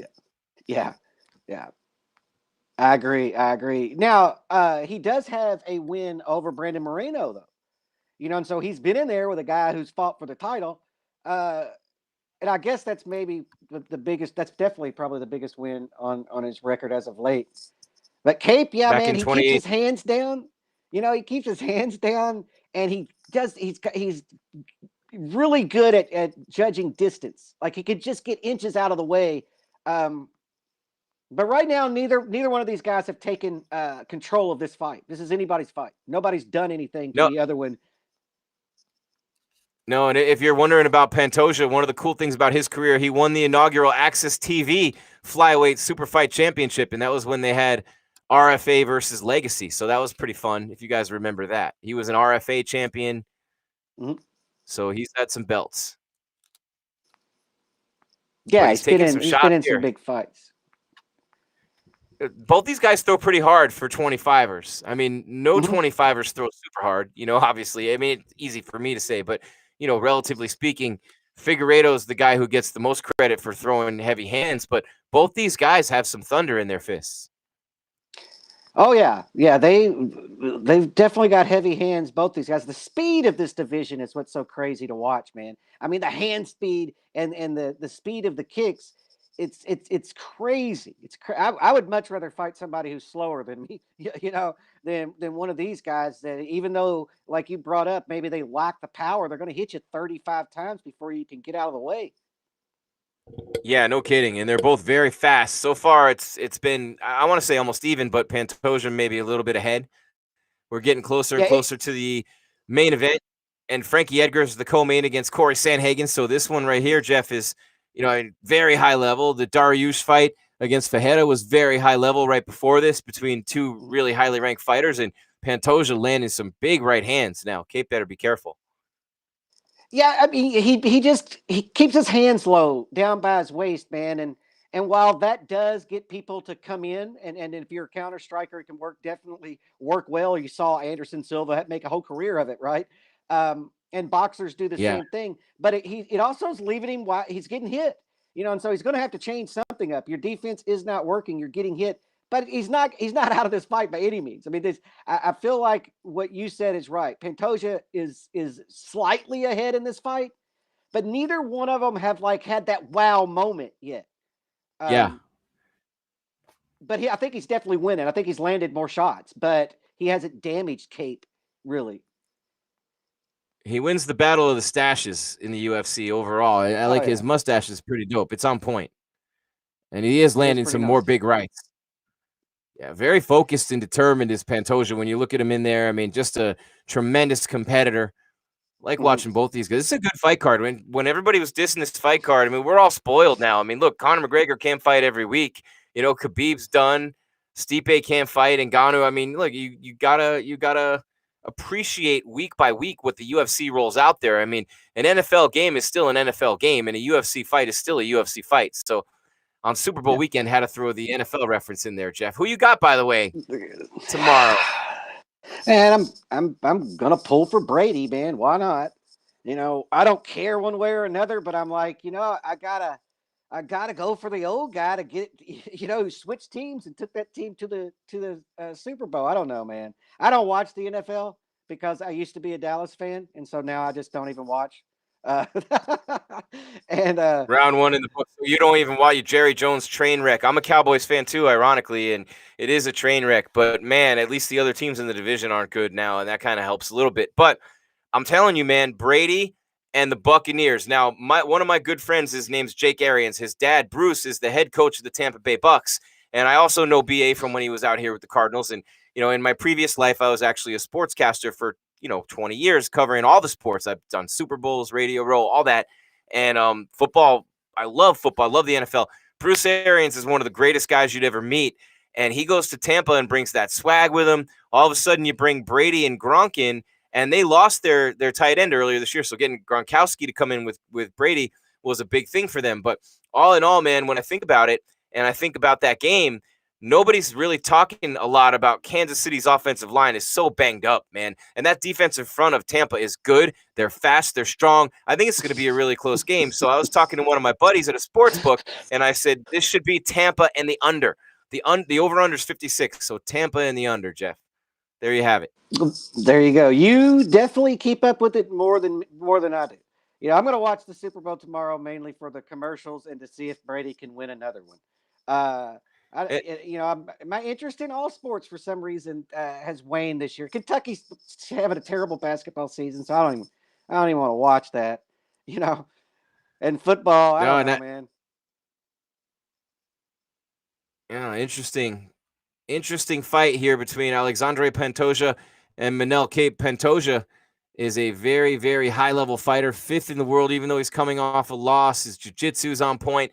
He's a good striker. Not much in terms of takedowns being offered by either of these guys here in this fight tonight. It's been a pretty good fight card. Jim Grieshaber, call me Grease. It's Jeff Cain on MMA Weekly live coverage of UFC Fight Night. Overeem versus Volkov coming up. The precision striking. Alistair Overeem, Alexandre Pantosia.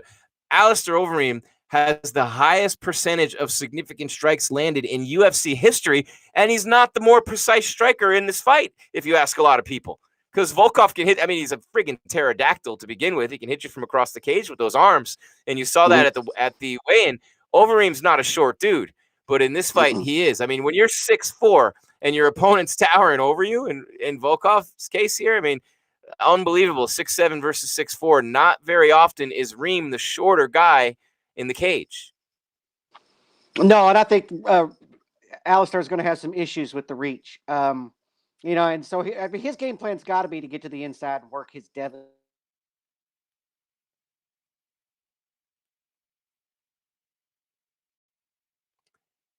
I think we lost Jeff's audio there. We'll welcome him back when he comes back. I always move my head from side to side and see if it's me who froze. It's not me. So it's Jeff Cain. There he is. We missed all that again, Jeff. You froze. It was like Han Solo in The Empire Strikes Back. You just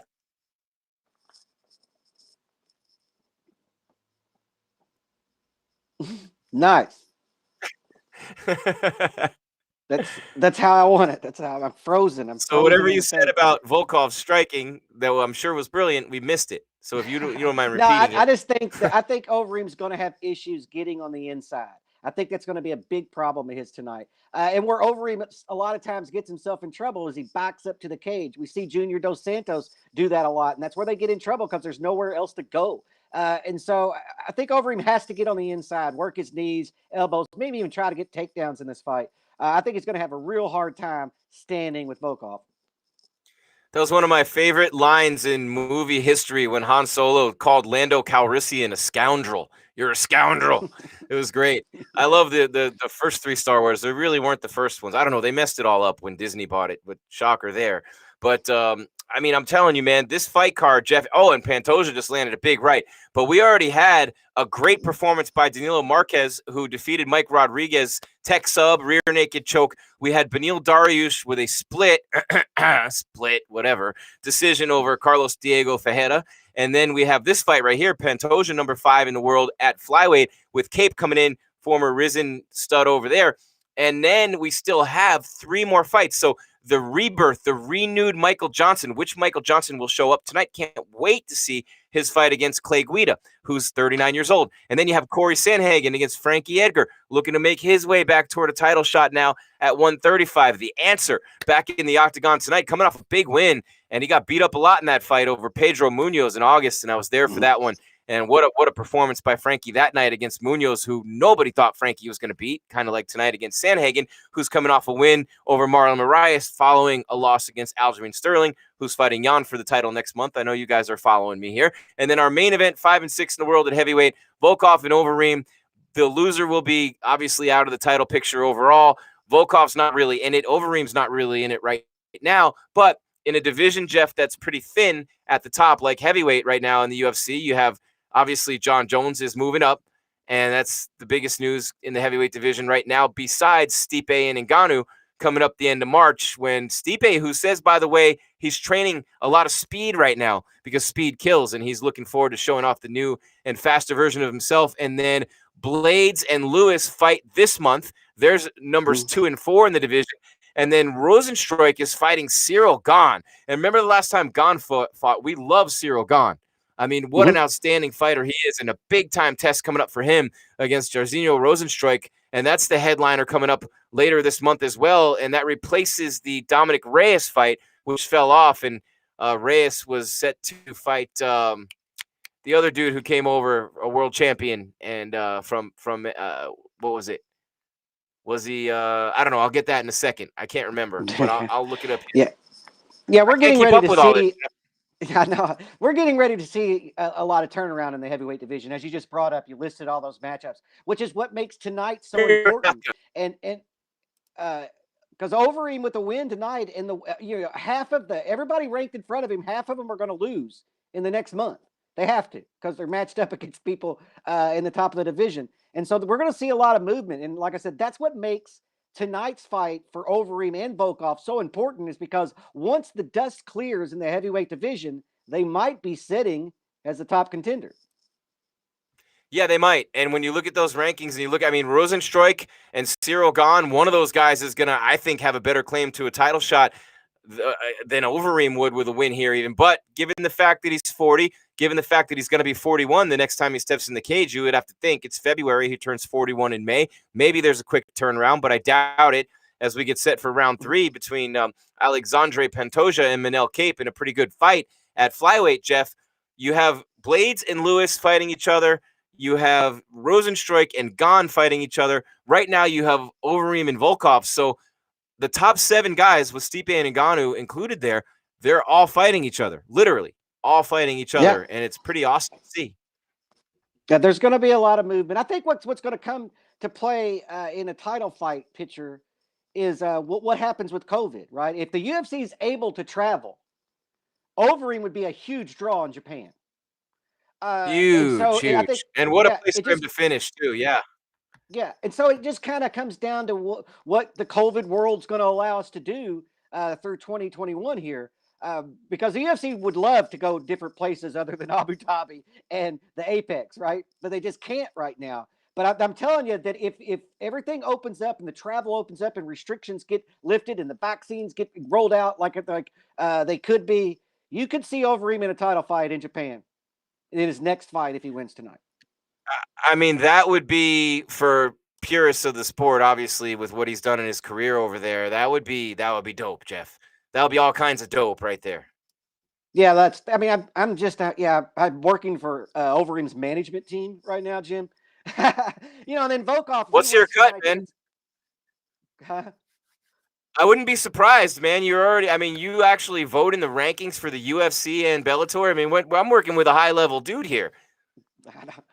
Yeah, no, I do not work for Overeem's team. I don't know, man. It's a good story. And, you brought up earlier about the fight card. And earlier this week, I even complained about this fight card, if you remember. But these fight cards, go through an evolution with me. I first see them, and I'm like, it's all right. And then you start digging into the storylines and what's actually on the line and at stake. And then when we get around Wednesday, I start getting excited for them, I was excited. I'm excited for this fight card, man. I mean, there's a lot of veterans. There's meaningful bouts, tons of implications. But I mean, we've got a top 5 guy fighting right here against a guy in his octagon debut. There's big movement in the rankings are going to happen tonight. Yeah, and very excited to see Michael Johnson. A lot of wrestling lately and a lot of Muay Thai with Danny Brandt and Mike Van Arsdale and Tommy Ortiz and company out here in Arizona. Big connections to the ASU wrestling program. So a renewed Michael Johnson, a 3-sport star in high school, who was one of the top wrestlers in the country in NJCAA, getting back to those roots a little bit. And Pantosia just landed a head kick on Kape, who's acting like it didn't hurt. And you always know when they say it doesn't hurt, that it does hurt. But When you're looking at Michael Johnson, Jeff, this is a tough one. I mean, he's got to win this fight against Clay Guida. That's almost a gimme at this point. Sorry, Clay. I don't mean to disrespect you, but Thiago Moises, Stevie Ray, and Josh Emmett beat him 3 in a row. And that's sandwiched on. He had lost 5 out of 6, won 2 in a row, now lost 3 in a row. So he had beaten Poirier. And after he beat Poirier in 2016, he lost to Beneil Dariush and Nate Diaz. He beat Poirier. The wheels kind of came off. He lost to Khabib at MSG. The famous fight when Khabib's talking to Dana going, bring me your chicken. And Dana goes, finish this one first. And he goes, I will. Then you bring me your chicken. And then he lost to Gaichi in Gaichi's UFC debut where he kind of had that fight won. Darren Elkins, the damage got him. Then he beat Andre Fili and Artem Lobov. But Josh Emmett, Stevie Ray, and Thiago Moises beat Michael Johnson back to back to back. His last fight was in May of last year. So changing camps, he's given up sugar. He's done a lot of things to help his body and help his training get to a higher level. So he's coming up after this Pantosia Cape fight against Clay Guida. And Clay Guida, man, dude, he's just been around forever. And I love Clay Guida. He's coming off back-to-back losses, Jim Miller and Bobby Green. Charles Oliveira beat him in 2018. His only win since 2017 is against BJ Penn. And that's never good because BJ Penn also is the latest win for that guy in the bar in Hawaii. Yeah. This fight is in its closing moments right now. Did I freeze again? I think I froze. I think you did. Either that or you didn't want to say anything about BJ. I love BJ too, but I'm saying, like, you know, and then he beat Lozon and he lost to Ortega on Ortega's way up. Yeah, BJ, Manel Cape with a late takedown. Yeah, but Guida's been in there with everyone. Everyone. I mean, he's made his UFC or his MMA debut in 2003. You know, he has literally fought everyone. Wow,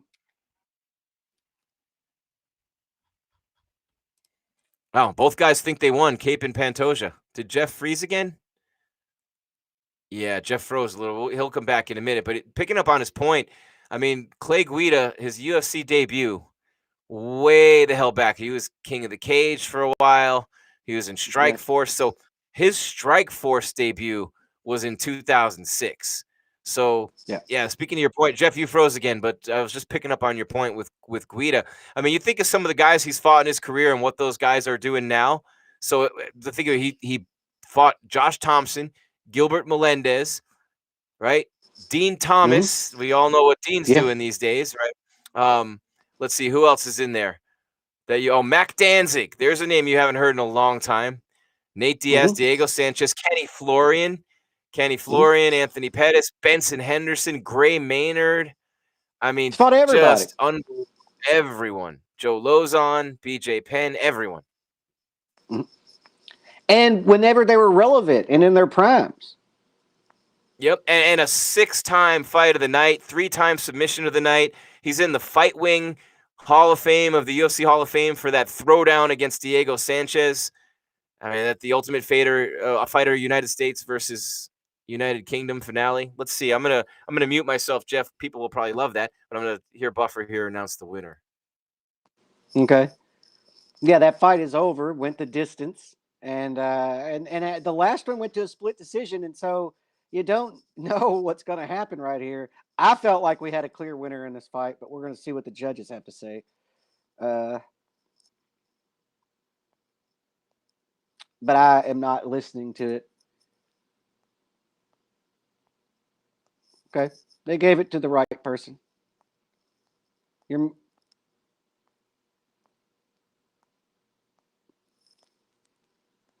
Jim, you're muted, buddy, but the right person won. The judges got it right. I gotcha.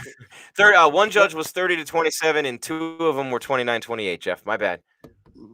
No, that's I was just saying that, man, you never know what the judges are going to do. They got that one right. They got this one right.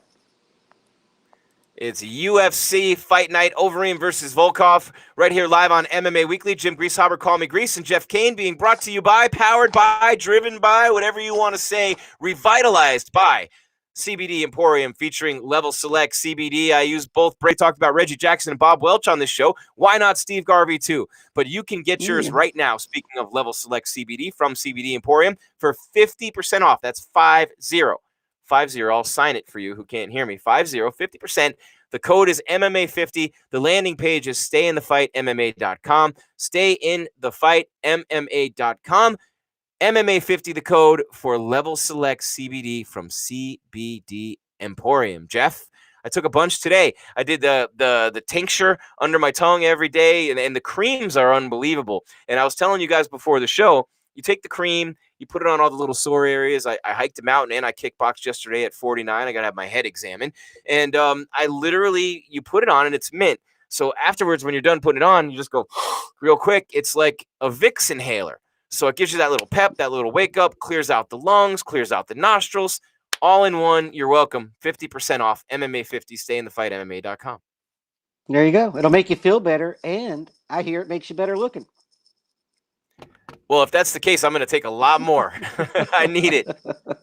I need it, Jeff. You look good over there with the trimmed beard. I mean, I can't keep. You look at that. Look at the sweater. It's like a smoking. Yeah, I pulled out another sweater. And I don't mean a weed pipe. I mean a pipe, like a legitimate old school pipe, like Professor Plum with the pipe. Yeah.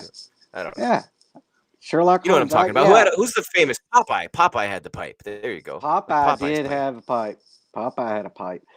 Yeah, I'm not a fan of facial hair. I had to trim it up. The only reason why I have facial hair, Jim, is because I'm lazy. I love you, man. This is awesome. And if you follow Jeff on social media, he's fun and exciting, and he's definitely progressive and has a lot of great opinions about the world we live in, as well as MMA. So Anthony H in the chat, Jeff. Anthony H says Overeem is about to school Volkov. This is an evenly matched fight, but Overeem wants it more for me. Anthony H, interesting. You know, when you get in the octagon, both guys, I think, want it equally. But Overeem does have that little extra, you know, trying to make that one title run at 40 years old. So I'm wondering, you know, I'm partial to guys in their 40s because I'm 40. Edgar and Guida are 39, and the main event will be coming up soon here, Mr. or Miss McCallion, whoever's in there. But listen, I want to say that I'm partial to 40-year-old dudes and people in their 40s in general because I am, and I'm only clinging to my 40s, literally like, you know, the fake scene with DiCaprio and Kate Winslet in Titanic where there was room for both of them on the headboard, but for some reason he didn't get on. You know, that one. But literally, man, I'm sitting here and I'm going, Overeem's striking is so precise, and so is Volkov's. They're both good. Overeem's devastating in the clinch, as we know. His chin has been called into question over the years, but he's definitely had some big performances lately. Speaking of Overeem, Volkov has some good wins that he's coming off, and interesting to see because Volkov's gone the distance just about with Derek Lewis, got finished very late in that fight. Could have had that one won, but man, it's crazy. I'm about to see Clay Guida get in there with Michael Johnson. We don't know which Michael Johnson we're going to get. Is it the guy who beat Ferguson and Poirier, or is it the guy who's literally lost 6-8 of his last 11, and he's lucky he's still in the UFC? Well, he can't afford to lose 3 in a row, and he cannot afford to lose to Clay Guida. I think that if anybody on this fight card is fighting for their job, it's Michael Johnson tonight. But maybe the last time we see either one of these guys or both. It could. But now my buddy Tommy Ortiz, and he'd kill me if I didn't share this with you. He's an ASU Hall of Fame wrestler, but Tom Ortiz, who played a big role in the careers of Cain Velasquez, Ryan Bader, Aaron Simpson, CB Dalloway, was their college wrestling coach. Aaron Simpson was an assistant for him, but he coached Velasquez, Dalloway, and Bader, amongst others, at Arizona State. He's a big-time wrestling coach in Arizona, and a lot of the fighters, Henry Cejudo, for example, Frankie Saenz, have trained wrestling with him over the years. And he tells me Johnson's wrestling just really hit next level. He's very excited to see him get in there. He gave up sugar in this camp, which was a big thing for him. And he's been training not exclusively, but a ton of wrestling and a ton of Muay Thai with Danny Brandt. So Danny Brandt is a world-class Muay Thai coach, in case you're wondering, and a great Muay Thai fighter himself. So Michael Johnson rededicated, recommitted, and it's interesting because you see a guy who has beaten such incredible fighters, and even the Gaichi fight, I was there. He had that fight won, but Gaichi was able to be resilient and overcome some beast, staggered Gaichi multiple times in that fight, Michael Johnson. So Clay Guida, you know, he's always a gamer. He'll always hop in there. But to me, the UFC kind of wants to see Johnson win a fight and maybe get on a run here. or they want to get rid of one of these guys, because that's why you booked this fight. Yeah, I don't know what their contract situation is. It'd be interesting if they're both on the final fight of their contract. Michael Johnson's he's a tough matchup for everybody in the division, but he loses a lot of fights. And coming off back-to-back losses, he's searching, and like you brought up, he's done a lot of changes to this training camp. We'll see if it pays dividends when he gets in there with Clay Guida. But I have to think that Michael Johnson's favored in this fight, right? I mean, if they're both come in 100%, I feel like Johnson's going to win. Yeah, no doubt, man. It's he's got to be a big favorite. Let me pull up the odds here. Let me just pull up the odds. Yeah, I don't know what the odds are at all. But I mean, just skill set. I mean, Guida's going to pressure attacking, right? He's going to pressure him the whole time. And so if he's able to tie him up along the cage, then maybe Guida could pull out something here. But I just don't see it happening. No, and Michael Johnson minus 215, Guida plus 185 is the number I'm seeing. Might be a little low on the line. Let's hit the chat room a little bit, Jeff, and people hanging out, being loyal to us. We love you guys. Anthony says, if you have the pressure on with strength, the Reem will do the same, as I believe Volkov lacks strength when forced back. That's a legitimate point. He's tall and wiry and not the strongest in the clinch or on the ground. Joshua Chipman says, if Frankie and Volkov win, I'm 13 grand richer. How about that, man? If Frankie and Volkov win. So I'm taking it, Joshua. That's a parlay. Let us know in the chat. You got a parlay on those two there? And then Fiacra McCallion says Gaichi versus Michael Chandler would be an insane brawl. Yes, it would. That's the fight I want to see. Of all the fights I could see in the UFC this year, of all of them I could see this year, outside of maybe John Jones, Stipe, John Jones, Francis, Stipe, Francis, the heavyweights, obviously. Outside of those fights, and I'm really looking forward to Izzy and Jan, but I definitely think Gaichi Chandler is the fight I want to see the most in the UFC this year. It's right there. It's up there. I mean, it's definitely up there. That's a fun fight, man. I don't know anybody that doesn't want to see that fight. So he's going to be, if those two wins come in, he's $13,000 richer. That's a lot of money to be spending over there at CBD. Parlay. Yeah, exactly. Stay in the fight. MMA.off with the code MMA50. Nice job, Jeff. Let's see. Where are we at? Where are the live odds? Sportsbook Wire. There we go. Free plug. They should be paying for that. Let's see. What do we got here? We got, I hate it when they do this and they do it each individual fight to make you read everything instead of just listing them where you want to see it, where you just want to see them. Let's see. What are the live odds on Michael Johnson? Come on, guys.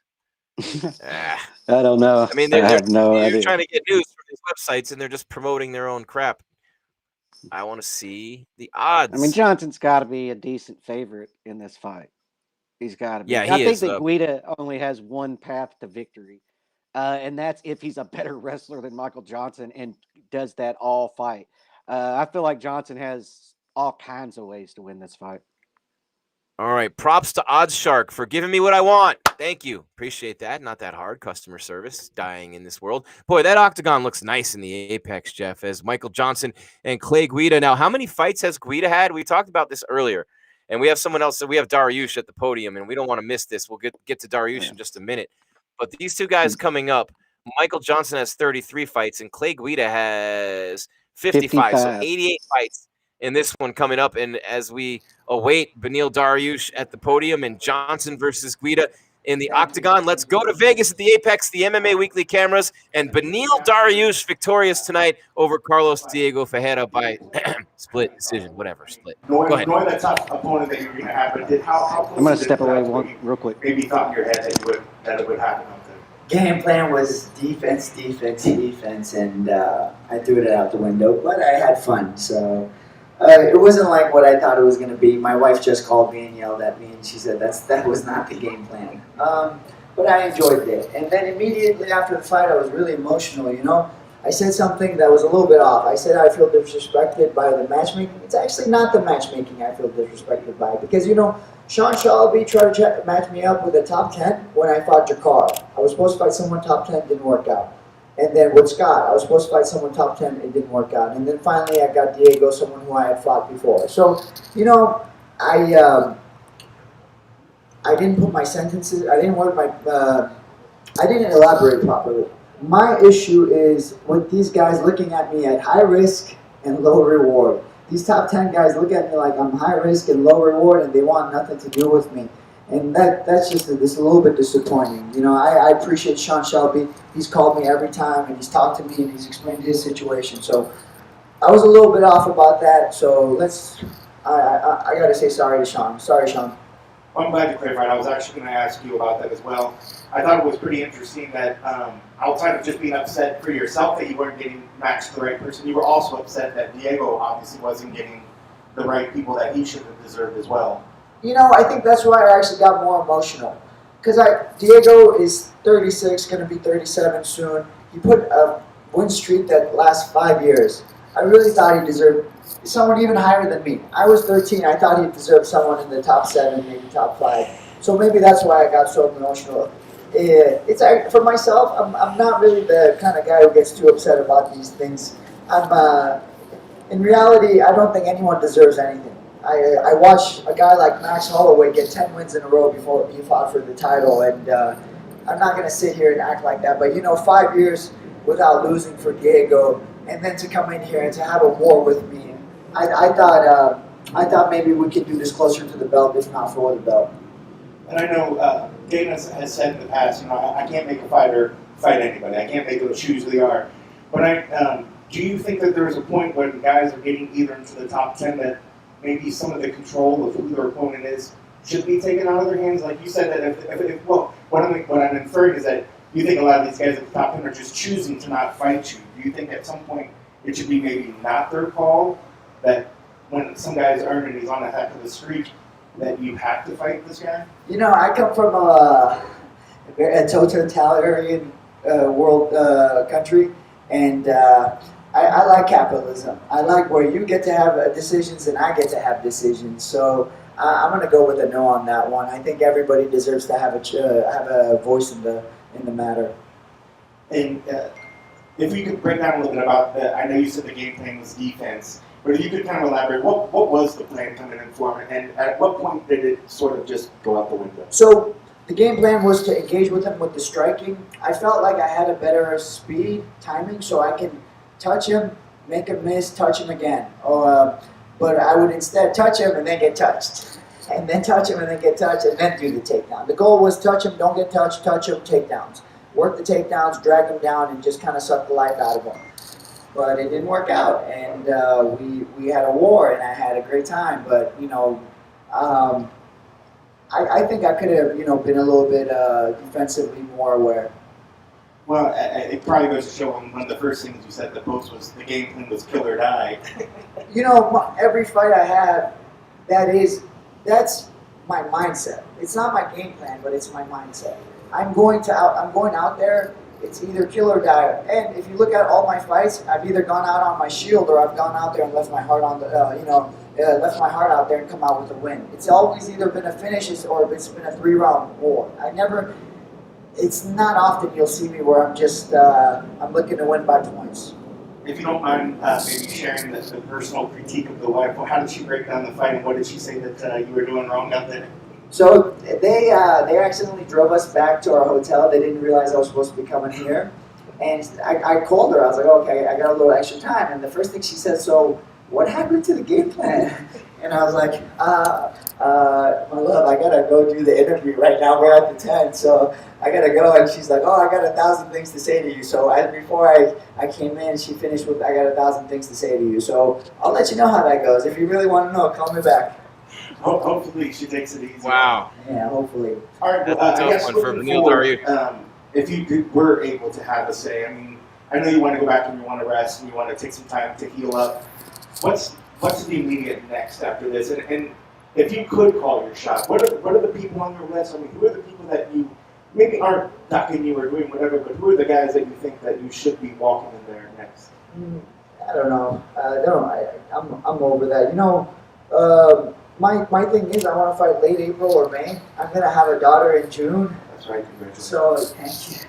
So I just wanna fight before she comes so I can spend time with her. Like that means the world to me right now. And if I can get a fight in May or late June, that'd be great. If not, we'll figure it out. And this fight, I actually had a whole different thought process for the interview and what I was going to say at the end. I'm sorry, I'm going off track. I hope you don't mind, but I asked Dana White and Mick Maynard to put in my friend Michael Perez, but to be honest with you, this fight I wanted to actually dedicate this fight to Mike Tyson.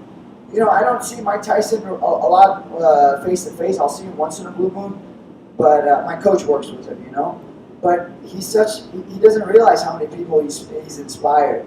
My coach, every day he comes into the gym since he started working with Mike, and he has a new level, like there's a new shine to him, if that makes sense. There's a new level of energy. Talking about Rafael Cordero. Just working from Tyson. And I don't know if Mike realizes this, but because of the hardships, he's gone down, and he's gone up, and he's gone way down, and he's gone way up. And because of that, he has this character that people want to be around, and they get so much out of it. The trials he's gone through and overcome, God has blessed them with this aura, So I was going to dedicate this fight actually to Mike, but I decided to do it for Perez because he's a teammate and I think he deserves a shot. But I'm going to take this moment and say, Mike, don't know you, but grateful for you. God bless you. Were you a big boxing fan? All right, let's take it back here, Jeff. That's Beneil Dariush victorious tonight over Carlos Diego Ferreira by split decision, and his face is banged up, man. Some of the takeaways I got from Beneil Dariush here, Jeff, interesting. The first thing he said was the game plan was defense, defense, defense. And he came out swinging. It was right out the window in the beginning.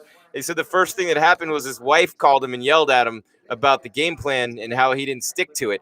And speaking of a game plan, Jeff, I want to get your thoughts on what Dariush said, but also Clay Guida's hit some pretty big shots on Michael Johnson in this fight. They're in round 2. Clay Guida's looking pretty good actually in there. Yeah, he's landed some big shots. Johnson has landed some good shots as well. Yeah, Guida's got him down in the second round. Early in the second round, he scored a takedown. It's Guida hit him Guida. a lot in that round 1. Yeah. Classic Guida. Forward pressure, right hands into takedowns. And hair flying everywhere. He's like the Tasmanian devil. No doubt, no doubt. And Johnson really took a lot of damage in that first round, and Dariush still holding court. Speaking of taking damage, his face looks pretty bad, for a guy who won that fight. I thought pretty easily tonight. It was a tough one against Ferreira. But so we don't.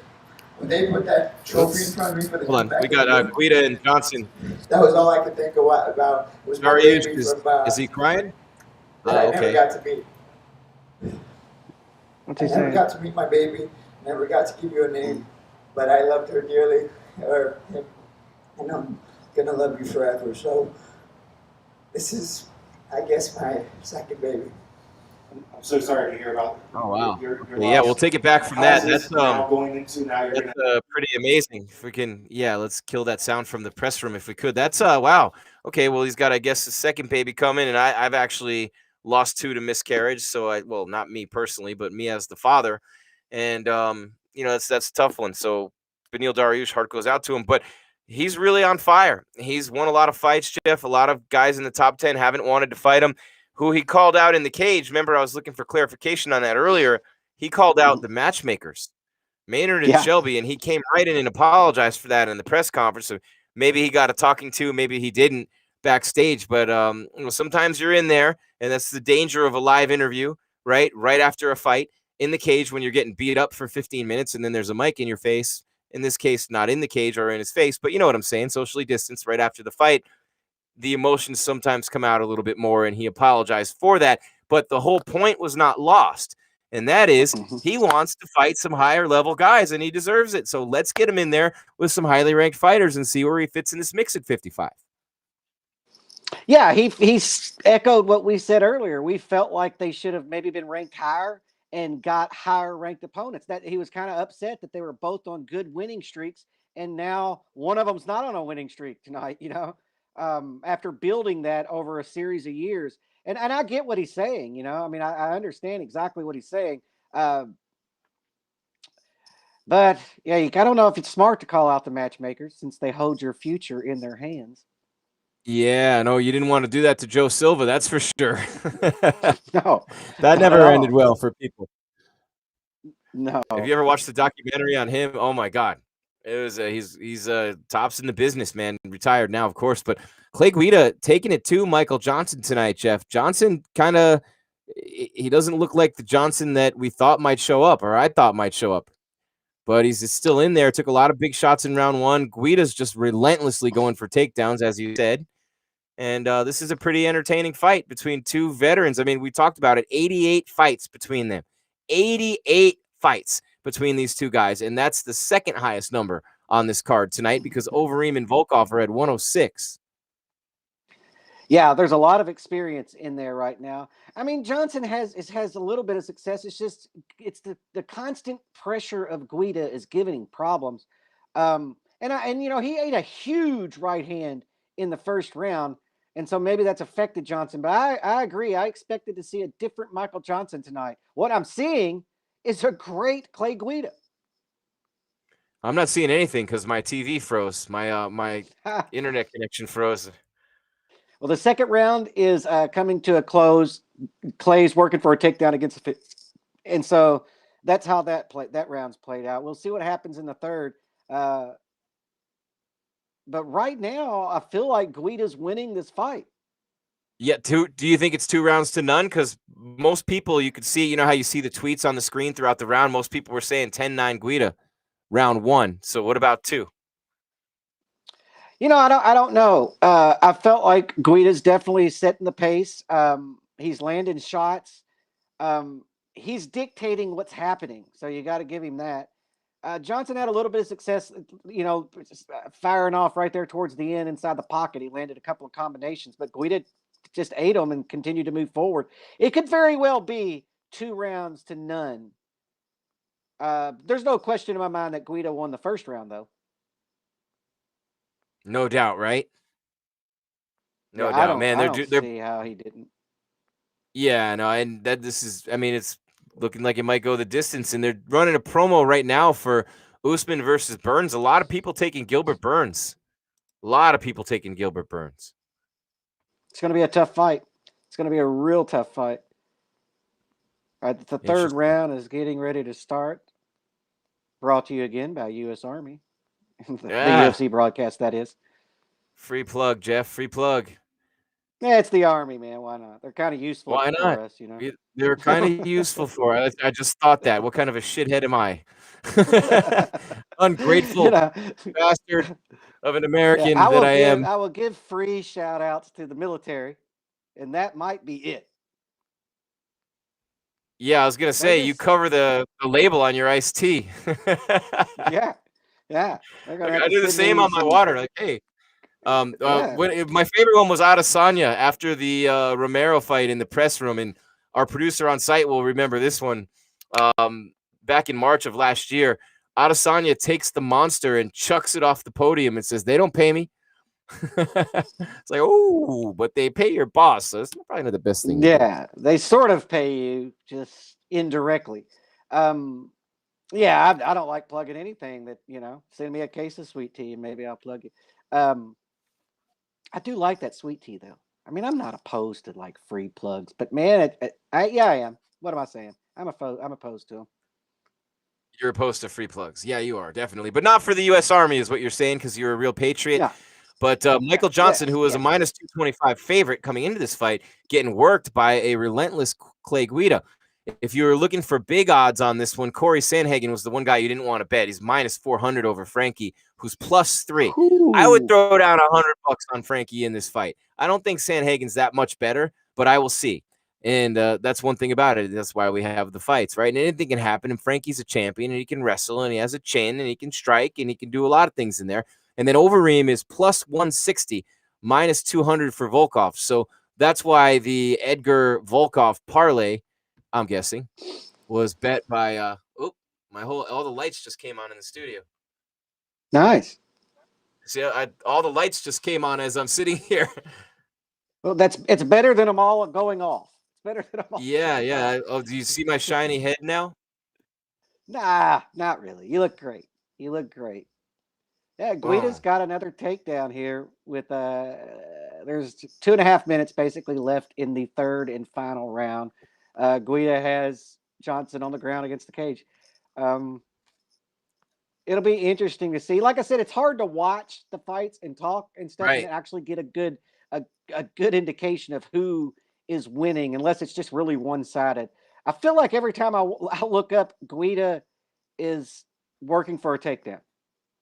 My MMA coach, he's a Muay Thai and kickboxer, Ricardo Jimenez just walked in. It's his studio along with his girl, and it's in the back of one of her businesses. And he walked in, and I just saw him come in. And so I talked about all the CBD I've taken today and all the cream I rubbed on. It's because of him. We did kickboxing, or I told you if anyone watched it, they probably wouldn't call it kickboxing. But for me, I was learning to throw the most basic kick in MMA, right? A low kick behind the knee into the hamstring, into the thigh.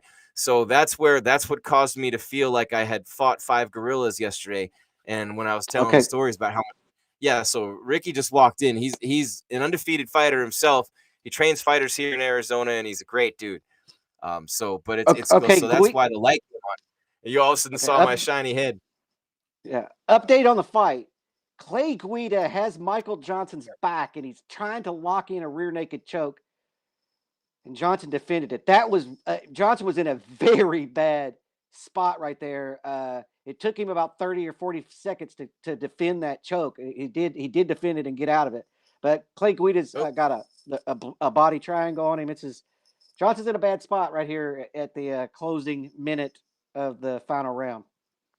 And this is the end of the line for Michael Johnson. I mean, win or lose for me, like I just don't see them keeping him around. No, he'll have to, and he's in a tough spot because he doesn't have the name of an Anthony Pettis or a Rory McDonald to be able to go to one of the other higher tier promotions in the world. I mean, I could see him maybe going to Bellator, but even them, I don't know the value of adding a guy that doesn't have the name value but can also beat most people in your division. When you get to the point in your career where it's just you're not the same person, it's not the same. And this is not to take anything away from Guida's performance tonight. And we don't know that Guida's going to win the fight, but it's just, to me, I mean, Guida looks like a guy who really wants to stay in the UFC. And I mean, look, Johnson took a lot of shots in this fight. He kept fighting. I'm not knocking him. It sounds like I am, but I'm just saying this is the greatest fight promotion in the world, right? And if you're not at that level anymore with all these great fighters who are trying to stay there and all these other fighters who are trying to come in, it has a very cruel way. Ask Anderson Silva, ask Chris Lieben, who, shout out to Lieben, great win in bare knuckle last night. But ask any of these guys, it has a cruel way of kind of, the end really never comes the way you want it. Very rarely. That's why if Henry Cejudo stays retired, that's the very rare exception. Most of the all-time greats in every sport don't finish their careers the way, Emmitt Smith finished with the Arizona Cardinals, for crying out loud. You just don't finish your career the way you want to unless you do it at a young age on your terms. And Michael Johnson might be at that point now. I mean, he could be. I mean, Michael Johnson's still a very dangerous fighter. I think that he'll probably be cut by the UFC after 3 losses, and I feel like Clay Guida matchup was a matchup that he could have won and probably should have won. He did not. He got controlled. We'll see. They're getting ready here in a few minutes. They're going to read the scorecards. But I just feel like Michael Johnson doesn't have, like I said, that big name for PFL or Bellator to jump on him. He's not Anthony Pettis. He's not Rory McDonald. And he's also really dangerous. So why would you bring in somebody like that with his record?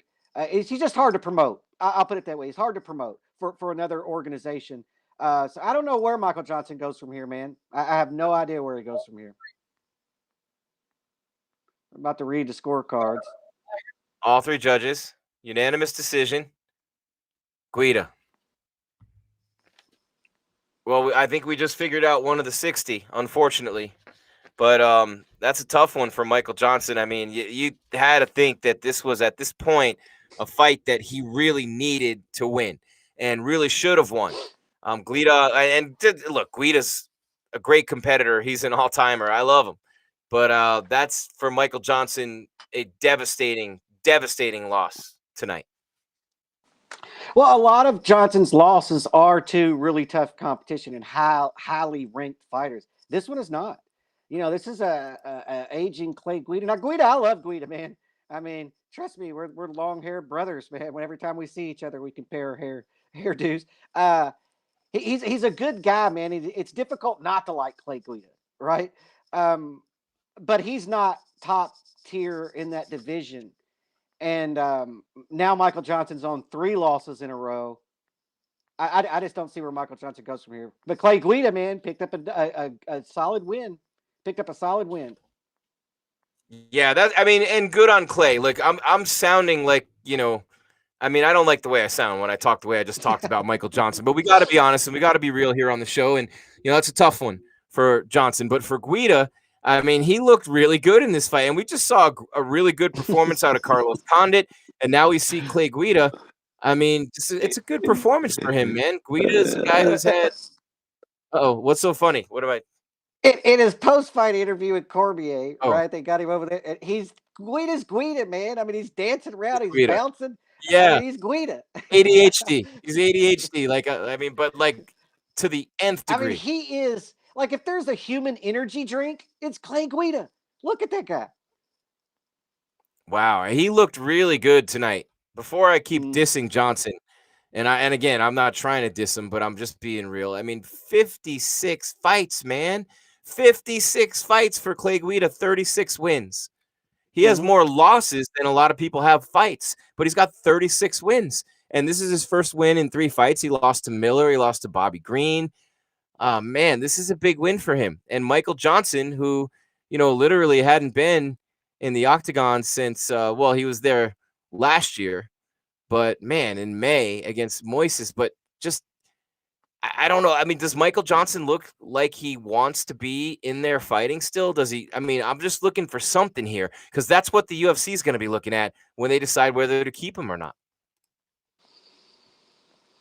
Yeah, I mean, I think he's too dangerous to keep on the UFC roster. Who does he fight now, right? I mean, he's going to fight somebody who's making their octagon debut, and why would you do that to somebody making their octagon debut unless you just hate them?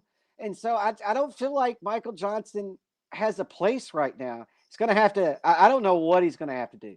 Hopefully, maybe the UFC keeps him. Johnson's he's a gamer. He puts on good performances. He just loses a lot of fights. I just don't see a lot of other promotions going to be interested in him.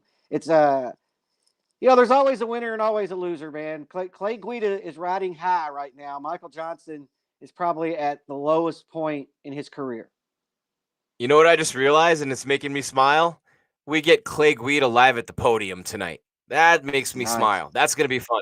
And you guys get it too, right here with us. MMA Weekly's live coverage of UFC Fight Night, Alistair Overeem versus Alexander Volkov. It's right here on the #1 source for news and entertainment and mixed martial arts. Go ahead and smash that like button, hit that bell, throw up your comments, stay with us in the chat. We're going to go to another fighter here in just a, or is that, no, that's tape. That's actually Frankie Edgar. Yeah. Jim, hello, nice job there, Jim.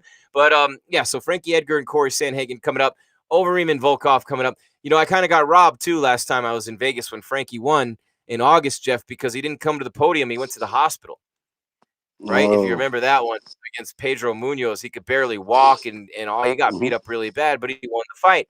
So Guida with a big win. We get Guida's post-fight interview coming up, and all of it is because we are powered by CBD Emporium featuring Level Select CBD. Frankie looks like he's taking CBD. Look at him. It's the rage in the world of sports right now. The athletes are doing it. It's really good for you, for recovery, for pain-free living. Level Select has 3 levels, 1, 2, and 3. I'm actually holding right here in my hand the of CBD on the planet, on God's green earth, Level Select CBD, and you can get yours only because you know us, Jeff and I, right? Not really, but sounds good.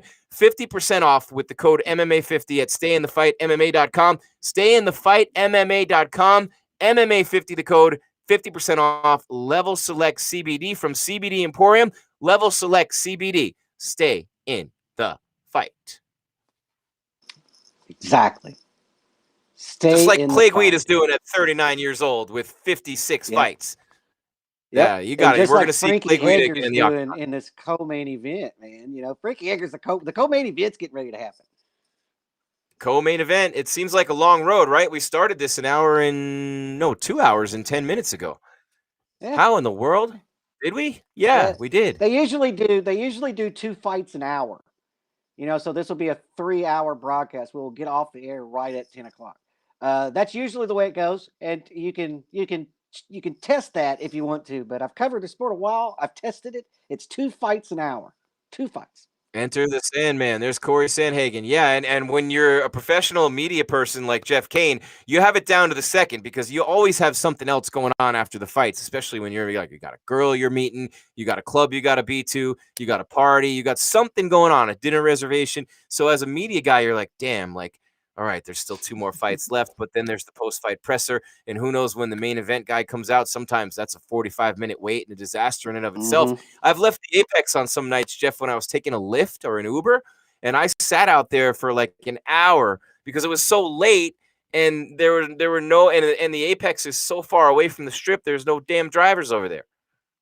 Yeah. See, I have not been to the UFC Apex. I'm pretty sure I know where it's located, and it's not anywhere near the strip, but I have not actually been there.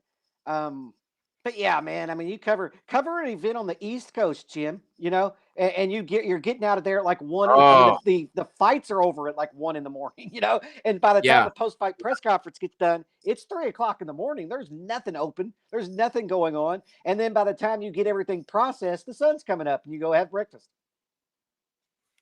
Frankie Edgar, and that's amazing, by the way, and I'll tell my own East Coast story in 1 second. Frankie Edgar has 7 hours, 40 minutes, 51 seconds of octagon time in his career. Number 1 on the all-time list, Biggie. Dun, dun, dun, dun, dun, dun, dun, dun, dun, dun, dun, dun. Biggie. That's Frankie's entrance song, just for people who are missing it right there. Kicking the door. One of the best Notorious B.I.G. songs. Frankie Edgar's got the beard. He's in the octagon. He is ready to go. And I'm going to Cain. Anytime you get in there with him, you know you're in for a hell of a fight. Sanhagen is not going to underestimate Frankie, but he is in for a dog of a battle tonight. This is not going to be a fight that Corey Sanhagen just comes in and wins easily. Frankie Edgar looking to get back in the title picture in this weight class. He's fought for the title. You mentioned 3 times at 45. Jose Aldo, brick wall for Frankie in that division, but he was the lightweight champ. Those wars against Gray Maynard, Benson Henderson, all those fights over the years for Frankie Edgar as Sanhagen starts his walkout now. Enter the Sandman. And wait, nominated these last couple of years, man. He lost to Aldo at UFC 200 in one of those featherweight championship fights. Brian Ortega became the first guy to finish him on the feet in March of 2018. And that was after, who could forget what Frankie did to Jeremy Stevens and Yair Rodriguez back-to-back? Who could forget what he did to Chad Mendes? You know, you never count this guy out. He beat Uriah Faber. This guy just was going up and down in weight class, beating everybody in front of him. Beat Cub Swanson by unanimous decision. And then he lost 2 in a row to Max Holloway and to the Korean Zombie who TKO'd him. So Ortega and the Zombie have both TKO'd Frankie, the only 2 guys to ever do it. But August 22nd of last year, I was in the Apex, and watching Frankie Edgar, he won a split decision in a war against Pedro Munoz. And this is the same Pedro Munoz who finished Cody Garbrandt. This is the same Pedro Munoz who has had some really big wins, and his only 2 recent losses are Sterling and Edgar. So the division's stacked at the top. Both of these guys need a win to get a title shot. I think the winner of this fight gets one unless Cody Garbrandt gets it. But I really feel like Frankie Edgar wins this fight. He definitely gets the shot. I agree. I think if Frankie Edgar wins tonight, he gets the title fight. This is a tough matchup for Frankie Edgar, man. Frankie is tough as nails. He's good, well-rounded, but he's going to be at a disadvantage on reach here and height. And Sanhagen's pretty diverse striker, right? He throws spinning stuff. He jumps in with flying knees. Edgar's got to be real careful here and kind of turn this into a close-range boxing match and wrestling match in the clinch, or it could be a long night for Frankie Edgar. The classic look for Bruce Buffer. What are you guys saying in the chat? Throw it in there. Who's winning this fight and how? Let's go. Let's get it going in that chat room. You guys got to wake up tonight. Get that chat going right here on MMA Weekly's YouTube. Hit the like button. Hit the bell. Throw those comments up there. Subscribe to the channel. Keep us going. We got 560,000 subscribers. We're growing every day. We have all brand new content for you. Weigh-ins live. Post-fight pressers live. Fight streaming live. Fallout every Sunday. Tomorrow at 3 Eastern, 12 Pacific, we'll be here. Jeff Cain and myself. All kinds of new stuff coming your way on the worldwide leader in mixed martial arts, MMA Weekly. The legend, Frankie Edgar, looking good with the beard. He looks so damn young anyway, but his weight cuts aren't bad. I read about it, and Mark Henry was saying, like, it's supposed to be the opposite, but his weight cuts are easy to get to 35 is what I'm seeing and what I'm reading. And Sanhagen, Really? who's only 13-2, fighting out of Aurora, Colorado. Sanhagen is extremely hyper. If you've ever seen him as his name's being called, he's literally sprint pacing across the octagon. So who do you guys like have? Holly You got Holm, Frankie or right? Sanhagen? Yeah, like Holly. Exactly, like Holly. Perfect. Yep. Yeah. It's just nervous energy, right? It's just nervous energy before a big fight. I actually love it. I actually like to see a fighter like that, man. I mean, if you're relaxed over there, man, I don't know. I like when a fighter has this nervous energy and they're just pacing back and forth, pacing back and forth, pacing. They just want to get it. They want to get it over with. Just And how start about it. this? Keith Peterson gets a co-main event. The ref in the octagon. Sanhagen's got the reach advantage over Edgar coming off the finish of Marlon Moraes. Sanhagen very good on the feet. He got finished early by Aljamain Sterling, the Funk Master, last year in the Apex in June on the same fight card. Amanda was on that card too. And that was the Garbrandt, Asuncao, O'Malley, Wineland card where we saw great finishes. But Sanhagen got finished by Aljo, and then he came back and destroyed. Oh, my Lord. Whoa. Not good. Frankie Edgar is out cold in the octagon. Face down on I'm 10 seconds, or maybe, Whoa, Frankie Edgar got hit with a flying knee. knees, Think man. Masvidal, Ben Askren, but about a foot higher for Man, you Sanhagen. think, oh, my God. James Irwin did this to somebody. He was going for a take. Frankie had ducked down. Oh, my I mean, God. that's Oh, the let's most watch the dangerous replay. hit in MMA. That's the most dangerous strike in MMA. Oh. Frankie was ducking for a takedown. Sanhagen hit him with a flying knee at the same time. Straight up into the jaw, right on the side of the jaw and the temple. Jeff, straight. It was more straight. Oh, straight up. Oh, and Frankie he just Edgar's goes not. stiff. I mean, he is stiff. Oh, yeah. Immediately. I hope he's okay. Immediately. Oh, that's one of the Boom. That's one of the most devastating knockouts in UFC history right there. Yeah, I mean, he's completely stiff. I mean, completely. His entire body, his toes, everything are completely stiff. This is one of the most devastating knockouts I've ever seen. That's not one of the knockouts of the year. Oh. I know we're only in February, but that's one of the knockouts of the year. Look at his toes, man. I hope he's okay. I hope Frankie's okay, Jeff. This makes me nervous. They're not showing him. They're not showing him. We'll see. We'll see what happens here. That was a very hard hit. Like I said, that's the most dangerous strike in MMA because Frankie leaned into it. And it like literally hit him, and you can see me on the screen here. I'm going to turn sideways and shove it straight up. No, right here, and to here. So basically right through here. Yeah. And immediately where that shot. Stiff. Flush, straight flush, coming up on an angle, almost as if he was driving this part of his jaw up through his skull. And that is the vicious side of this sport. I mean, that is just the vicious side of this sport. It's just awful. Actually. Yeah, that was that was one of the that's a knockout candidate for the year. You know, I know that we're early in the year, but that's a knockout of the year candidate. No matter what happens this year, that's a knockout of the year candidate. God, that was brutal. That'll be in every highlight for the whole year. And Frankie Edgar just got starched. I don't have a time. I don't know if there's an official time. They haven't announced the official time yet. What am I saying? Buffer hasn't given the official. Here it comes. I'm going to mute myself for a second, Jeff, so I can hear this. Okay, you do that.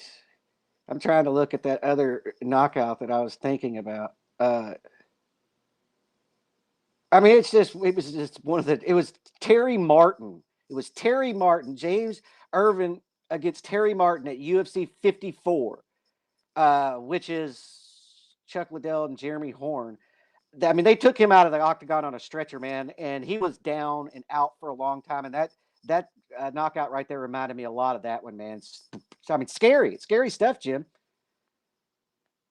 Yeah, no doubt. All right, let me mute this real quick. Corey Sanhagen, 28 seconds of round number 1 with the upward flying knee. Just thank God Frankie Edgar's okay. He was there for the official decision when Sanhagen got his arm raised. So Frankie was just knocked out temporarily. And I mean, just a brutal ending to a fight that could have gotten Frankie Edgar a title shot. No, Dennis in the chat, 28 seconds, not the fastest. What was Masvidal against Ben Askren, Jeff?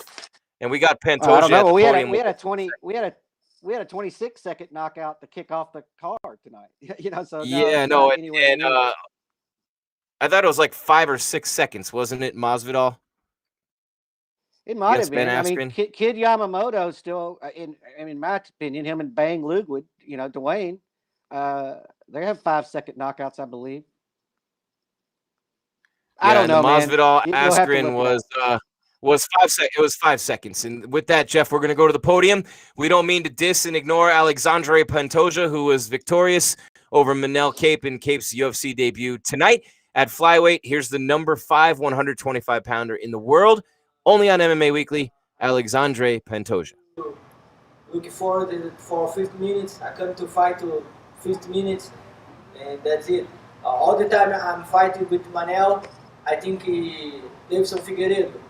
If I want to fight with Figueiredo, I didn't want that guy, and that's it. I want that guy. Now I want Figueiredo. When you match yourself up in your mind against Figueiredo, what skills do you think when you match up? What do you have that'll get you a victory over Figueiredo? The first fight I'm fighting with Figueiredo, he came with me and said, "Hey, let's go make the bulldog fight. Like a street fight. Let's go. I want to fight with make my best. I can strike with everyone." And the first round, he take me down. Come on, you want to fight? What I did? He's playing with me, And now I don't gonna make mistakes again. I'm ready to dig. So now. Well, even the commentators were sort of Wow, you seemed much more calculated in this fight. I know it, You were man. very strategic when you wanted to do the striking, but you were still putting on more than what your opponent was out there. Was that? Can you break tell me about the game plan? What you were trying to do out there? Sir, I'm still growing. I'm still growing. Every fight gives me something, and now I have more to prove. That fight is different. My cutweight is different. My think different. I'm fighting for 14 years, and now I'm here. I'm ready to the title. My head is so good now. I can make all of I want. I can fight with everybody, everyone. I can fight with the good strike like Manel, and I can make it jiu-jitsu with everyone guy. Was there anything about Manel that surprised you out there? Manel's a tough guy. He's come to I think he's come to bantamweight division, and maybe it's the first fight with flyweight. He's really strong, but I have strong hands too. He feel in my hands. I make him feel in my hands, and he respect me. And I try to break your arm with my kicks. People think I try to kick it in your body. No, I try to broke your arm with my kick.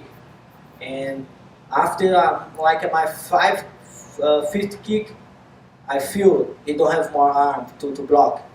And that's it, I come to broke my opponents.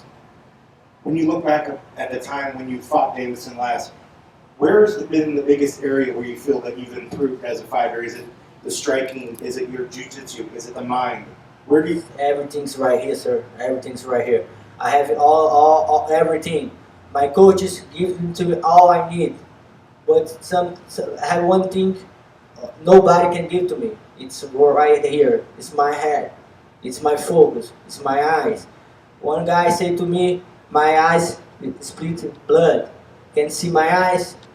He say, and then in the face to face, you're gonna take my eyes. No, bro. Nobody can stop me. When you go back to the gym after this, how long till you recover and rest, and when do you want to get back in there? And Monday I go to gym. I go say thank you for all the guys training with me. All the guys go to the gym and make so hard work with me. And when they come to fight, the guys look to me and say, hey, you kick my ass every day. Go there and get that win. Kick his ass. And on Monday, I go back to the gym and I go train with these guys. And I go say thank you, all the guys. I have a lot of guys in my gym. He's working and train with me. He's working in the stores and all things and come to gym to train with me. And I so appreciate that, guys. I love my sport. I love this game. I'm here to prove. Congrats on the win. All right, let's take it back, Jeff. There's a quote to wrap it up on with Alexandre Pantosia, victorious over Manel Cape. Gave Cape a lot of credit for his performance tonight. And I'm getting an echo in my headset if I don't know where it's coming from, you guys. But great performance, I thought, by Pantosia. And Manel Cape was a game fighter. Somebody in the chat wrote that, Cape should have stayed and risen a little longer, jumped ship too soon. That's Jay Elenaro. I don't know if he should have stayed a little longer and risen. I mean, he didn't get a fight for over a year in the UFC. For one opponent dropped off, and then another one, he was like an alternate, like a stand-in fighter, and didn't get needed or used. But he looked like he belongs. I mean, that's a number 5 guy he fought, and that was a tough fight. You're talking about a fight that was 29-28 to the 2 judges who have a brain, and the other one 30-27. Yeah, I don't think that he should have stayed any longer before coming to the UFC. He just took on the number 5 ranked guy in the world. That's just part of it. He just has to get back to the drawing board. Eminem with the UFC song. I love that they got Slim Shady. He's got the beard, he's got the hoodie in the middle of the ring, but LL did that first, and Mama said knock you out. I'm just telling Slim that. He's in a boxing ring too, not an MMA cage, but it's a dope song nonetheless. I mean, it's Eminem, right? And one thing I did manage to do, Jeff, while Alexandre Pantosia was in the press conference there, and you guys were listening to it live, I listened to Corey Sanhagen's interview with DC, and he said that Jan's been talking about fighting Dillashaw after he beats Sterling, which I think is ridiculous. You're a cheater. You get suspended. You get kicked out of the sport. And then you come right back in and you get a title shot. When your last fight, you got your ass kicked in the first round early. I don't think Dillashaw deserves it coming back. And that's not I like TJ, but the circumstances are the circumstances, and it is what it is. Sanhagen is the guy in that division right now. Sterling beat him, but besides Jan and Sterling, it's Sanhagen. He proved it tonight. Garbrandt notwithstanding, again, Cody No Love. I'd love to see No Love against Sanhagen. But Sanhagen specifically called out the winner of Sterling versus Jan and said he learned a lot from the loss against Sterling, but that Jan, he's not impressed by Jan. So Sanhagen says he's the baddest guy on the planet right now in that weight class, and that knee is all the proof he needs right now. Well, he looked good tonight. And we'll see. We'll see what happens with TJ. It doesn't matter who the fighters want. It's up to the matchmakers. UFC is going to put together the biggest fight that they can promote and sell in that division. And I don't know that it's TJ Dillashaw. We'll see right out of the gate. It'd be really rare. It's like he brought up, for somebody to come off of a suspension and a loss and get a title fight. Although it has happened before. Nick Diaz. Interesting. Yeah, you're right. I mean, it happens. It happens all the time. I'm trying to see what's going on with Eminem in the UFC here. Shady Records in the UFC. They had like a fake little press conference with Dana White. I don't know what they're showing. I'll check it out later. But anything Eminem does, I'm all for it. So a great win for Sanhagen. Could not have gone any better for him. He literally takes no damage at all. Didn't even get touched. Wins in 28 seconds. And you got to love it if you're Sanhagen, because now you can get back in there at any time. And you got those guys coming up. Jeff, when is this fight? Hold on one second. I gotta make sure I get the date right. It's in March. It is on the Izzy Blachowicz. It's really early in the month. I know that. Izzy versus Blachowicz is the main event. Nunes and Anderson is the co-main. Yeah, Jan and Sterling, a title fight, is the co-main. Think about that. UFC 259. And so that is on March 6th. So we're exactly a month away from Sanhagen finding out potentially who he fights next, and he's ready to go at any time. So he's going to obviously be waiting for the next 30 days, figure out what happens in that next fight, and then they're going to have some options at the top of 35. Yeah, and it's a division where they needed options, but Sanhagen is eliminating options left and right. But yeah, man, I mean, that was a big win and did so in impressive fashion. I mean, that's going to be a highlight that people see for a long time. And like I said, it'll probably end up in our 2021 Knockout of the Year episode that we do at the end of this year. Yeah, so he will find out in a month who he faces, unless something crazy happens, and that warrants an immediate rematch or whatever. But he definitely made a strong argument for himself tonight. Yeah, and strong argument needs to be made for Overeem. Yeah, he was already. Yeah, I know. I just closed my odds. You said he was already. Yeah, I think he was ranked. Did we lose Jeff's audio again? You got me? Yep, you got me. Yeah, he was ranked second in the division already. And so to do that to Frankie Edgar, he's definitely next in line. There's no question about that. Well, number one is the Funk Master Aljamain Sterling, who fights again on March 6th against Jan the champion. So Jan's the champ, Sterling 1, Sanhagen 2, Edgar was 4, and then you got Garbrandt at 3 and Rob Font at number 5. And I like Rob Font. This dude is legit too. He could be wearing the belt by the end of the year if things go his way. So maybe, you got Dillashaw coming back in, and I really hope they don't give him a title shot right away. I really, really will be disappointed if they do. But he is a name, and he does sell. So I wouldn't be surprised one bit if Dillashaw's first fight back is the winner of Jan Sterling. I really wouldn't. I would be disgusted, but I wouldn't be surprised. No, I wouldn't. I wouldn't be surprised either. Because his loss is to somebody that's not there anymore. And so TJ. And it was at 25. I'm sorry? Yeah, I'm sorry. And it was at 125, not 135. He fought down for Cejudo.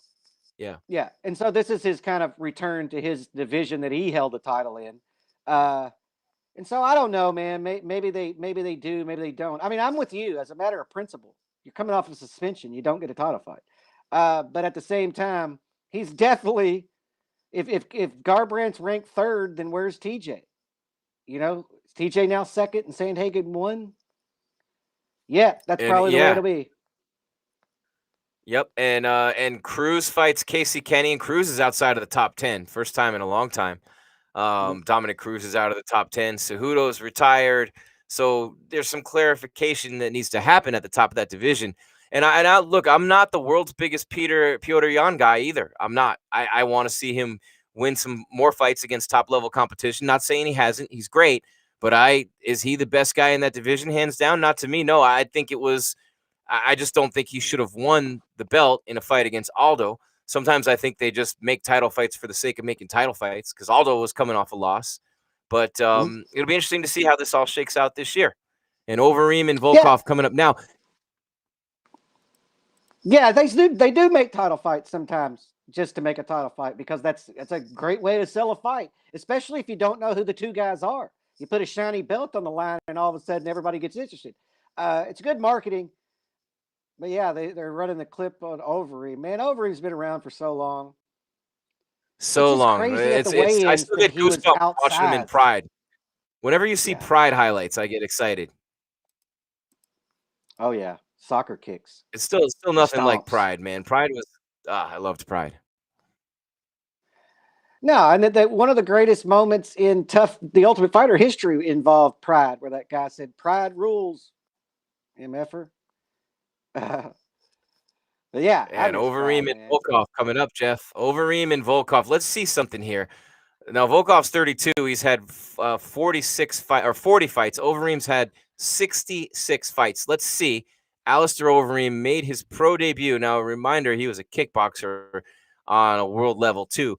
But his debut fight was It's Showtime on October 24th, 1999 in the Netherlands. And he made his debut in, M1, MFC, Russia versus the World, St. Petersburg, Russia. And that was in 2002. as you look at Reem there, getting ready for some of the festivities this week, fight week. So then you go to Pride. He made his Pride debut at Pride 24, December of 2002. And let's not forget when Chuck Liddell came in and beat him in Pride. That was in 2003. He fought Nogueira, Pride 29, February 2005. Vitor Belfort, he beat him in 2005 in Pride. He lost to Shogun in Pride. I mean, look at these. He lost to Verdum in Pride. He lost to Verdum. He beat Vitor, lost to Nogueira, lost to Shogun, beat Mark Hunt. That's in Dream 5. So he came into the UFC very late. Obviously, you guys know in his career at UFC 141 after Strikeforce was absorbed by Zuffa, basically, because that was in 2011. He beat Verdum, Overeem versus Verdum in Strikeforce in Dallas, and that was the quarterfinal of the Strikeforce Grand Prix. He comes into the UFC on December 30th, 2011, and crushed Brock Lesnar with body kick and punches. And then after that, he had 2 fights won against Bigfoot Silva and Travis Brown, lost those both, but he had both guys close to finishing them. Came back with a win over Frank Mir, a loss to Ben Rothwell, 4 wins in a row over Struve, Big Country Nelson, JDS, and Arlovsky.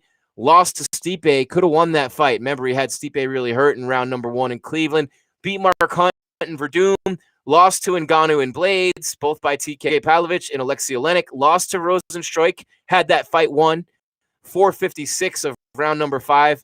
He ended up getting finished, and now he's beaten Walt Harris and Augusto Sakai back to back. So Alistair Overeem is 47-18 with 25 knockouts and 17 submissions. Jeff, unbelievable.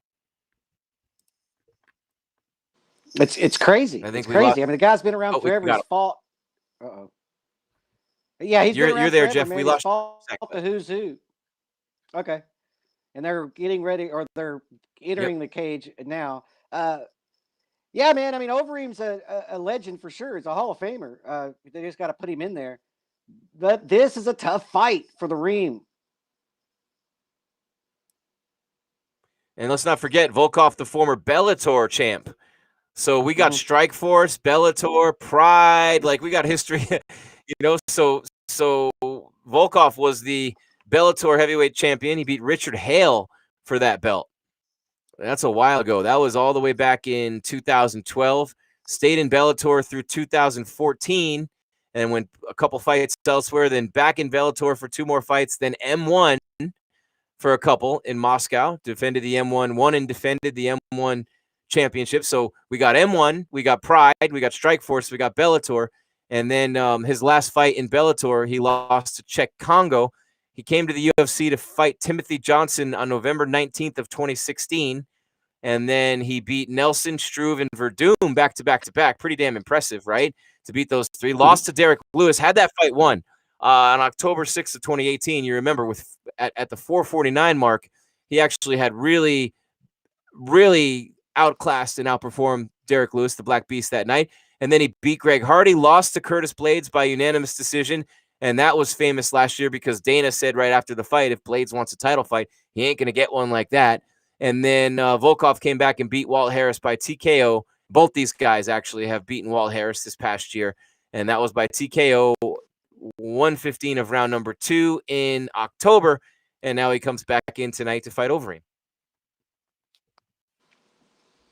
Yeah. This is a good fight, man. I mean, it's 2 guys that are the heavyweight division is so crazy, man, because you're never far away from a title fight. You're just not, because nobody can put together a long winning streak. The greatest heavyweight champion of all time defended his belt twice consecutively. But that's why we love the heavyweight division. Everything changes on a dime. Literally on a dime, and within a fight. And that, I mean, you remember the finish against Derek Lewis for Volkov? Remember when Lewis finished him? That was vicious. It was at the end of the fight, and I didn't think Lewis had it in him at that point. With 14 seconds left, he finished him. And that was the famous one with Joe Rogan where he asked him why he took his shorts off in the octagon, and he said, "My balls is hot." Remember that one? Yeah. Yes, I do remember that one. So that was the fight. That was the Derek Lewis, "My balls is hot" fight was Volkov. There you go. There you go. I did not realize that. But an epic moment in MMA interview history. I mean, ask a question, get the answer, right? Yeah. Overeem looks good, though. Overeem looks in good shape. You don't always see him in this kind of shape. You never see him in bad shape, but he looks great tonight. He looks really good. He does look good. It's just going to be interesting to see how he deals with the reach and Volkov striking here. Because Overeem, I don't think is nearly as fast as he used to be. He's a lot smarter now. But he's 40 years old. I feel Think like he about has to this, get on Jeff. the inside. Overeem has landed 74.8% of his strikes, the highest in heavyweight history. That's 3 out of 4 strikes. That's unfreaking believable. When you land 3 out of 4 strikes at this level against these fighters, his striking is absolute precision. And Overeem has finished 42 of his 47 wins. I'm going to say that again. He's finished 42-7. Unbelievable.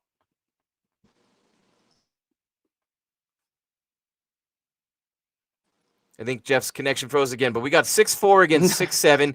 Volkov's outweighs him by 10 pounds. The reach, believe it or not, is identical. Considering Volkov is so much taller, the reach is the same. Huh. So Volkov's short arming it a little bit, I guess. And, 40 is the big number there, though. Reem's 40 and Volkov's 32. But two guys, Jeff, when do you see a guy who's 3+ inches taller have the same reach? That's interesting. Yeah, I just assumed that he had a reach advantage until they put that stat up there. I just assumed that he had a reach advantage. Yeah, that's interesting to see that they have 80 inches on both of them. Yeah, I don't know how this fight's going to go, man. I mean, I think there's a lot of people pulling for Overeem because of the storyline. And then a lot of people, I think, feel like he's going to lose, but it's a very interesting fight, man. Meaningful fight in the heavyweight division. One of these guys is a viable contender, and then the other one. I mean, if Overeem loses tonight, we might see him walk away. Yeah, and this is because he's all about the title right now at his age. That's a great point, Jeff. And here's the other thing I would want to say about Volkov. This is one of those fights in your career, just like Sanhagen just had, where you're fighting a straight-up legend. I mean, this is something you're going to look back at one day and say, hey, I got to share the octagon with that dude on the highest level in the UFC. Number 5 against number 6. We talked about the heavyweight division. You got Lewis and Blades coming up. You know what I'm saying? You got Stipe and Ngannou coming up for the belt. You got Rosenstruik and Cyril Gahn. And you have John Jones lurking in the way. It's going to be a good year at heavyweight, man. It's going to be. I mean, this is 5 and 6 in the world, Jeff. 2 elite veterans with 106 combined fights who are ranked number 5 and 6. They're 2 of the highest efficiency strikers you'll ever see. And this is going to, I mean, I'm like a little kid right now. I love this. Yeah, this is great. I mean, the heavyweight division, like I said, everybody in front of them are going to fight here in the next few months. And so this division is going to have a lot of clarity. But tonight is huge for whichever one of these guys win. This is huge because as we pointed out with the matchups, people are going to lose in front of them, which is going to push them up by default. And so the winner of this fight could absolutely be in a title fight if John Jones doesn't get one immediately. No, and 2 things here for Overeem and for Volkov. For people who are betting this fight or people who are looking at it, whatever, Overeem's the underdog, not by a ton. But Overeem in the clinch and Overeem on the ground, pretty good advantages for him in both those positions in this fight. Yeah, I agree. Overeem in the clinch, man. I mean, that's where he does most of his damage. He's got those brutal knees, man. I mean, just absolute brutal knees and those Ask elbows. Brock. Yeah, and he's a good dirty boxer on the inside. I mean, the guy's been in there so many times between his MMA career and his kickboxing career. He's seen everything, including what Volkov is going to show him tonight. Yeah, and he's been devastated by Ngannou and Rosenstruik. Overeem he took a big leg kick from Volkov, who had him up against the octagon for a second against the cage. See, this is what I don't like when Overeem does this. It drives me crazy when he just backs up to the cage and covers up. Yeah, it makes you think he's in trouble, but he really wasn't. Yeah, and it gets him in trouble a lot of times, because you got nowhere to go. Against Bigfoot it did, and against Travis Brown it did. You're right. Yeah, And the Junior leg Dos kicks from Santos does the Volkov. same Brutal. thing, man. JDS does. does the same thing. It drives me crazy. Get off the cage. Volkov fights a lot Not with his hands down too. We got to watch it Mhm. with Reem. Reem's being really patient. Overeem's being really patient early, Yeah, which high-level he's a strikers pretty usually are. very pragmatic. That's how you get that 75% clip for accuracy. Now, this is a striking clinic with these two guys. I don't know if we're going to see one or not, but both these guys are prolific and terrific strikers.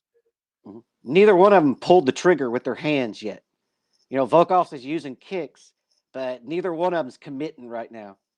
A lot of respect for each Those other. leg kicks.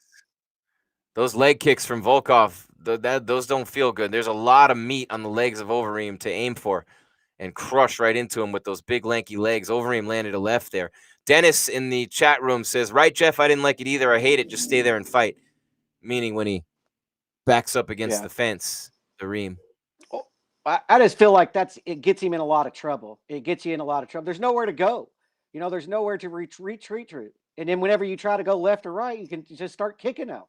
I just hate to see a fighter do that because I feel like they're giving up when you do that. Yeah, camera angle, when they show over the shoulder of Volkov going at Reem, it just shows you how long he is and how imposing he is coming at you. Mm-hmm. Adam says he hopes Reem wins it. Who do you guys got in this fight? Let us know in the chat. We got a big group in there right now. Overeem missing with a left, but it's pretty strong. Volkov's a strong dude. He looks wiry, but I mean, he's 265 pounds. He has to actually cut weight to make, Overeem actually did go for a takedown. He tried to grab him and trip him. Thank you. Which is interesting. Overeem just went for a takedown in the first round. So you kind of see what his game plan may be. Showing a little bit of something here. Really wants to get this win and get into title contention. Again, at the top of the division, you got Stipe and Ngannou coming up the end of March. You got Blades and Lewis. I think that's 2 weeks. Rosenstruik and Cyril Gahn coming up soon too. So you're going to get a lot of clarity in this division coming up very soon. Reem landed a couple shots there and missed on a leg kick of his own. Mm-hmm. Horse beef. Landed a nice little horse beef Reem. He landed a nice little uppercut kind of a thing. They're starting to find their range. Oh, big left from Volkov. Reem just got pounded. This is not good. A big shot from Volkov. Overeem's back up though. Oh man, but he splits the guard again with a left. Up.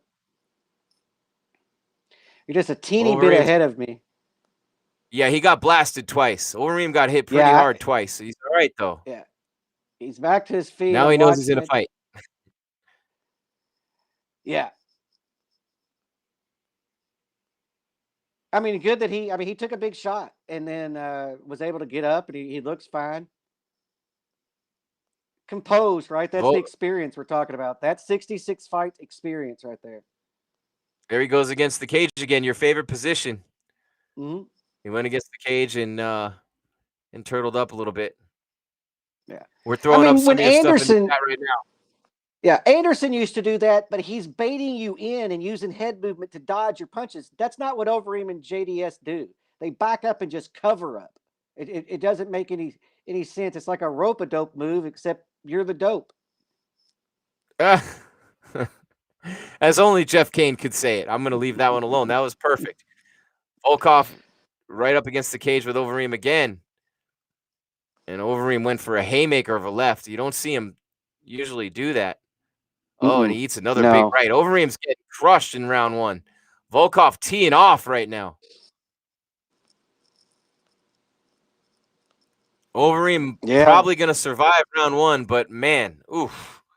Volkov on fire in this round. I mean, it's a 12-round fight. Overeem seems like he's just kind of pacing himself. Why does the UFC do this? They bring Guida in the media room during the main event. When I was there, this used to drive me crazy when I would be there. And they're going to bring in Clay Guida, who's the guy everyone wants to hear from. And they bring him in right during the main event. Thank goodness it's a commercial in between rounds, but we're going to try to go back and forth a little bit between. He's still got his gloves on. Let's hold off on Guida for a second if we can. until we, yeah, because he looks like he's taking his time up there. LFG Reem, Overeem has to win. Guida's fixing his hair. Is he picking up the mic? Come on, Clay. There we go. Clay Guida. We haven't had our hand raised since 2019, man. Gets kind of old after a while, you know what I mean? So we did a few things right, but there's always room for improvement. I'm never satisfied with a victory. I'm never satisfied with my performance, and I owe it all to my team, my cornermen, my coaches. Coach, last call. Maybe a little bit louder on Guida. General, your eye favor. Coach Chris Holdsworth, like him a lot. The list goes on and on. Perfect. Those guys are the ones that they keep me grounded, and they make sure that I'm doing the right things. You know, it's not always pretty, but they know once we land that gas pedal, we can be a force with anybody. You know what I mean? As long as we can put the pressure on, put the heat on them, we're gonna be a force to be reckoned with for a long time. One of the things I loved yesterday was the immediate respect that Volkov's jab. You guys immediately came out and do the face-offs, but you guys exchanged the hugs as well. You guys are two guys that have been watching each other's careers for quite some time. How much did that play? I'm sorry. How sure were you of what Overeem hasn't been clinched though, where he wants him, but Volkov getting away. How well did that fulfill itself out there? You know he's a tough guy. You know you were going to be Overeem. Everything you thought it would be. Yeah, you know, a lot of people know this, but Mikey Johnson and I, we've been friends for a long time. Met him 10 years ago down in Missouri, Lincoln Ozarks. And he came up before he was in the UFC. That's when he first started his mixed martial arts career. And he came up, he was a fan, and we became buddies. We hung out several times at events. And good kid. Overeem to get finished. Fought the who's who. So there was definitely close. respect there, but you know how it is. Oh, yeah, that was a really good straight right hand. 5 minutes. This is not going to last much longer with Volkov, what he's doing. He showed a lot of heart on that, let me finish. Whoa. That's it. I thought I was going to break his ribs. Overeem's a bloody mess. Here, we're going to take it back here from Guida, and I think Overeem's about to get finished. So let's take it back here from Guida if we can. Yeah, just well, wait. Now he's going for a takedown. Volkov You hate to cut off jab, Guida, but man, yeah, he started landing his jab. I mean, Overeem's face is a bloody mess right now. And now that Volkov has established his jab, that right hand's coming in, and he staggered Overeem twice. Oh, knocked him down. That's it. That's it. Herzog calls it. He dropped him, and that's it, Jeff. Overeem just got dropped by Volkov. Volkov looked like a beast tonight. Holy wow. Overeem's face is just, wow. Unbelievable. Wow, what a performance by Volkov. It was a great performance by Volkov. Like I said, Overeem just didn't have an answer for him. He stood in front of him, and he started getting hit, peppered with jabs. And then Volkov kind of fought in flurries in a way. And things started getting through, man. I mean, he damaged Overeem several times in that second round. All right, let's go back to Clay Guida. We can talk about Overeem's fight in a minute, but we just wanted to be there for you for the finish of this fight. Volkov just crushing Overeem with strikes. But here's Clay Guida, who was victorious over Michael Johnson tonight. Training camp I've had to date, maybe every week I would leave with lumps and bumps and bruises and bleeding after every training, like every week. You know what I mean? Because it's tough fighting these younger guys in practice every day. You know what I mean? And training with these guys that are up and comers and they're very skilled. They're big, long, rangy, lanky, fast. So I want to give a shout out to those guys that were a team off now that really pushed me. I want to thank my strength and conditioning coach, Amadeo Novella at Capital Strength Performance, man. He got me back on a strength and conditioning program, and I think you guys saw it in there, where maybe I came up a little short against Bobby Green. I let off the gas pedal, and I take responsibility for that one by just not, by letting off the gas. So we will definitely see us staying on course in the next fight as well. I love that you were still saying that there's still more for you to learn. There's still things that you can learn. You know, I don't know, the commentary is sitting there saying, man, this is like vintage Guida. You know, how does that make you feel when people still think of you as a super dangerous person? You've been in this game for a long time. And let alone, here you are saying, oh, I still got more to go. Well, my teammates know best, my coaches know best, and my big brother Jay knows the best. I'm a slow learner. I'm a late bloomer. There's still a lot to learn in this fight game, in this mixed martial arts game. I'm studying, and I'm as amped and as motivated as ever. And, just hungry to compete, staying busy, man. So there's always I learn from these young guys. You know, the Andre Touchy-Feelys, the Darren Elkins, the Josh Emmets, these guys that I get to train with every day. Such a young talent pool. And, Wow. Your right favor is the book of knowledge. Emmett, Elkins, and Feely, that's a pretty good training group for Clay Guida. Mm-hmm. It's great to have a great stable of coaches and awesome coaches guys behind us that really still believe in us, man. That's all we know. Wrestling's creed. I love it. And last thing for me, if you could explain at the end, you were talking about stop giving me these veterans, stop giving me these guys that have 20 fights on there. Come on, Sean Shelby. What type of fights are you wanting out there? I mean, what names sort of make sense? I mean, they can't just give you a brand new guy to the roster. That might be a little too easy for your experience. But if you could lay out what sort of fights you're looking for, what are you looking for going forward? Right. Maybe we came off the wrong way. We fought the who's who. We fought the number one guys, the top 5 guys, the top 10 guys. So we fought all the veterans, but maybe someone that doesn't have 20 UFC fights. I think my last 3 or 4 opponents, have all. We probably got they have a combined 100 wins or something, you know what I mean? So maybe just someone that's not maybe as well known, but everyone knows we don't turn down fights. We never have. We've always been that guy that steps up to the plate, and we fight guys that are more skilled than us, and we surprise a lot of people. So we're gonna be dangerous for a long time. Congrats on one. All right, there we go. There's Clay Guida. We'll take it back here, Jeff. But, man, what great coverage on site by our MMA Weekly team. We're right there front and center with our camera. Corey Sanhagen will be coming up soon in the press room at the UFC Apex. We're there. Jeff and I right here with you, Jim Grieshaber, Jeff Cain. MMA Weekly live coverage of UFC Fight Night. Overeem versus Volkov. Number 6, Volkov finishes number 5, Alistair Overeem in round number 2 pretty early on. At 2:06 of round number 2 with devastating punch combinations, Jeff. He landed 45 significant strikes, 45 in 7 minutes and 6 seconds in the octagon tonight against Reem, and they were all right on the button, pretty much every one of them to the face. He just literally bludgeoned him in there. Overeem bleeding everywhere, got finished by a big right hand, an emphatic statement for the former M1 Global and the former Bellator heavyweight champ, Alexander Volkov. Biggest win of his career tonight. It was the biggest win of his career. Overeem's quest for UFC gold probably ended tonight. It's probably not maybe his career. You said it earlier. Potentially his career. And maybe other people on this fight card as well. Yeah, Volkov looked great, man. He threw straight punches.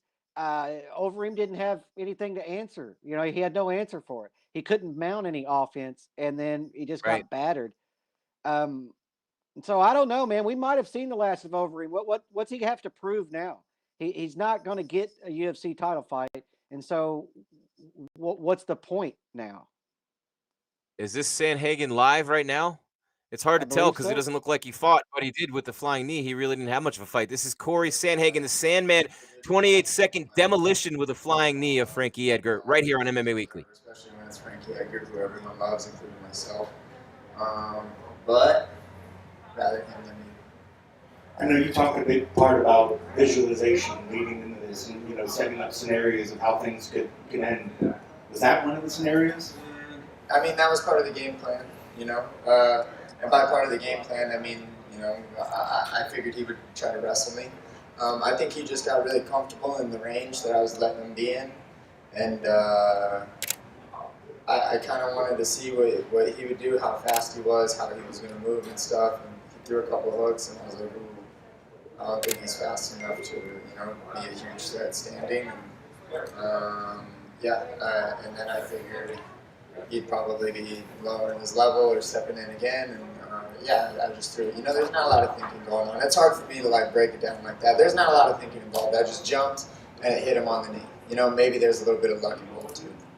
I think you always hear stories when people, when they're in the zone, when everything's happening, everything seems to slow down. You see everything as it's happening. You see things quicker. Are you starting to see things better when you're going out there and fighting? Are things coming easier because you're able to maybe predict how your opponents act a little bit better, or maybe you're seeing signs or tells a little bit better? I think I'm super comfortable in the cage, and only getting more comfortable.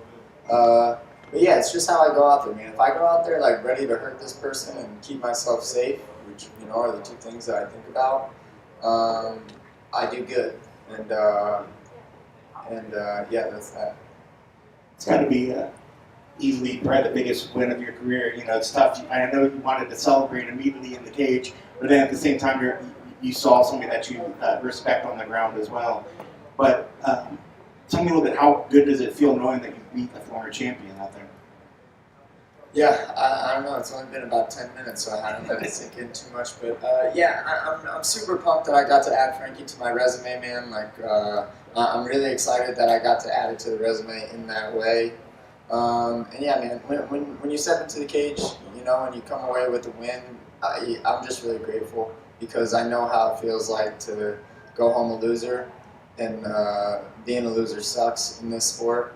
And I wasn't going to have that happen, and it's a huge motivator for me now walking into the cage. I really hate losing, and I really like winning, and yeah, so I guess I haven't really let it sink in, but it will.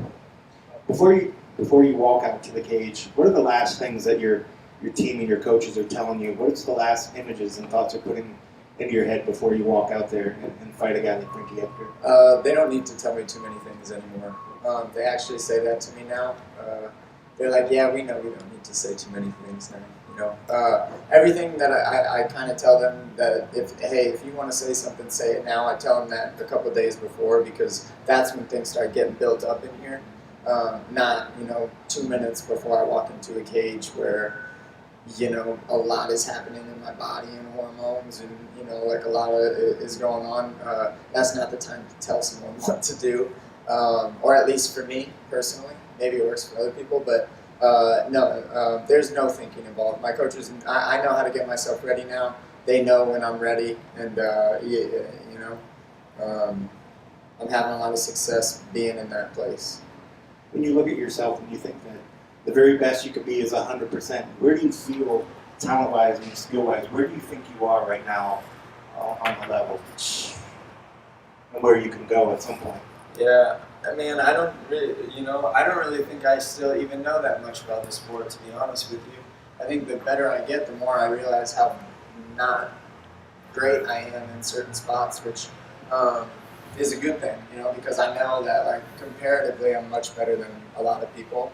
But no, I always have a learner's brain, man. Like, I don't think I'm anywhere near 100%.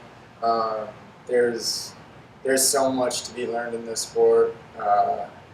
I don't think it'll ever end. That will never end. I think I'll always feel like a beginner, especially the better I get. I'll probably just feel even more and more like a beginner. Frank Edgar, a huge name to add on the resume. Who possibly could even be next for you?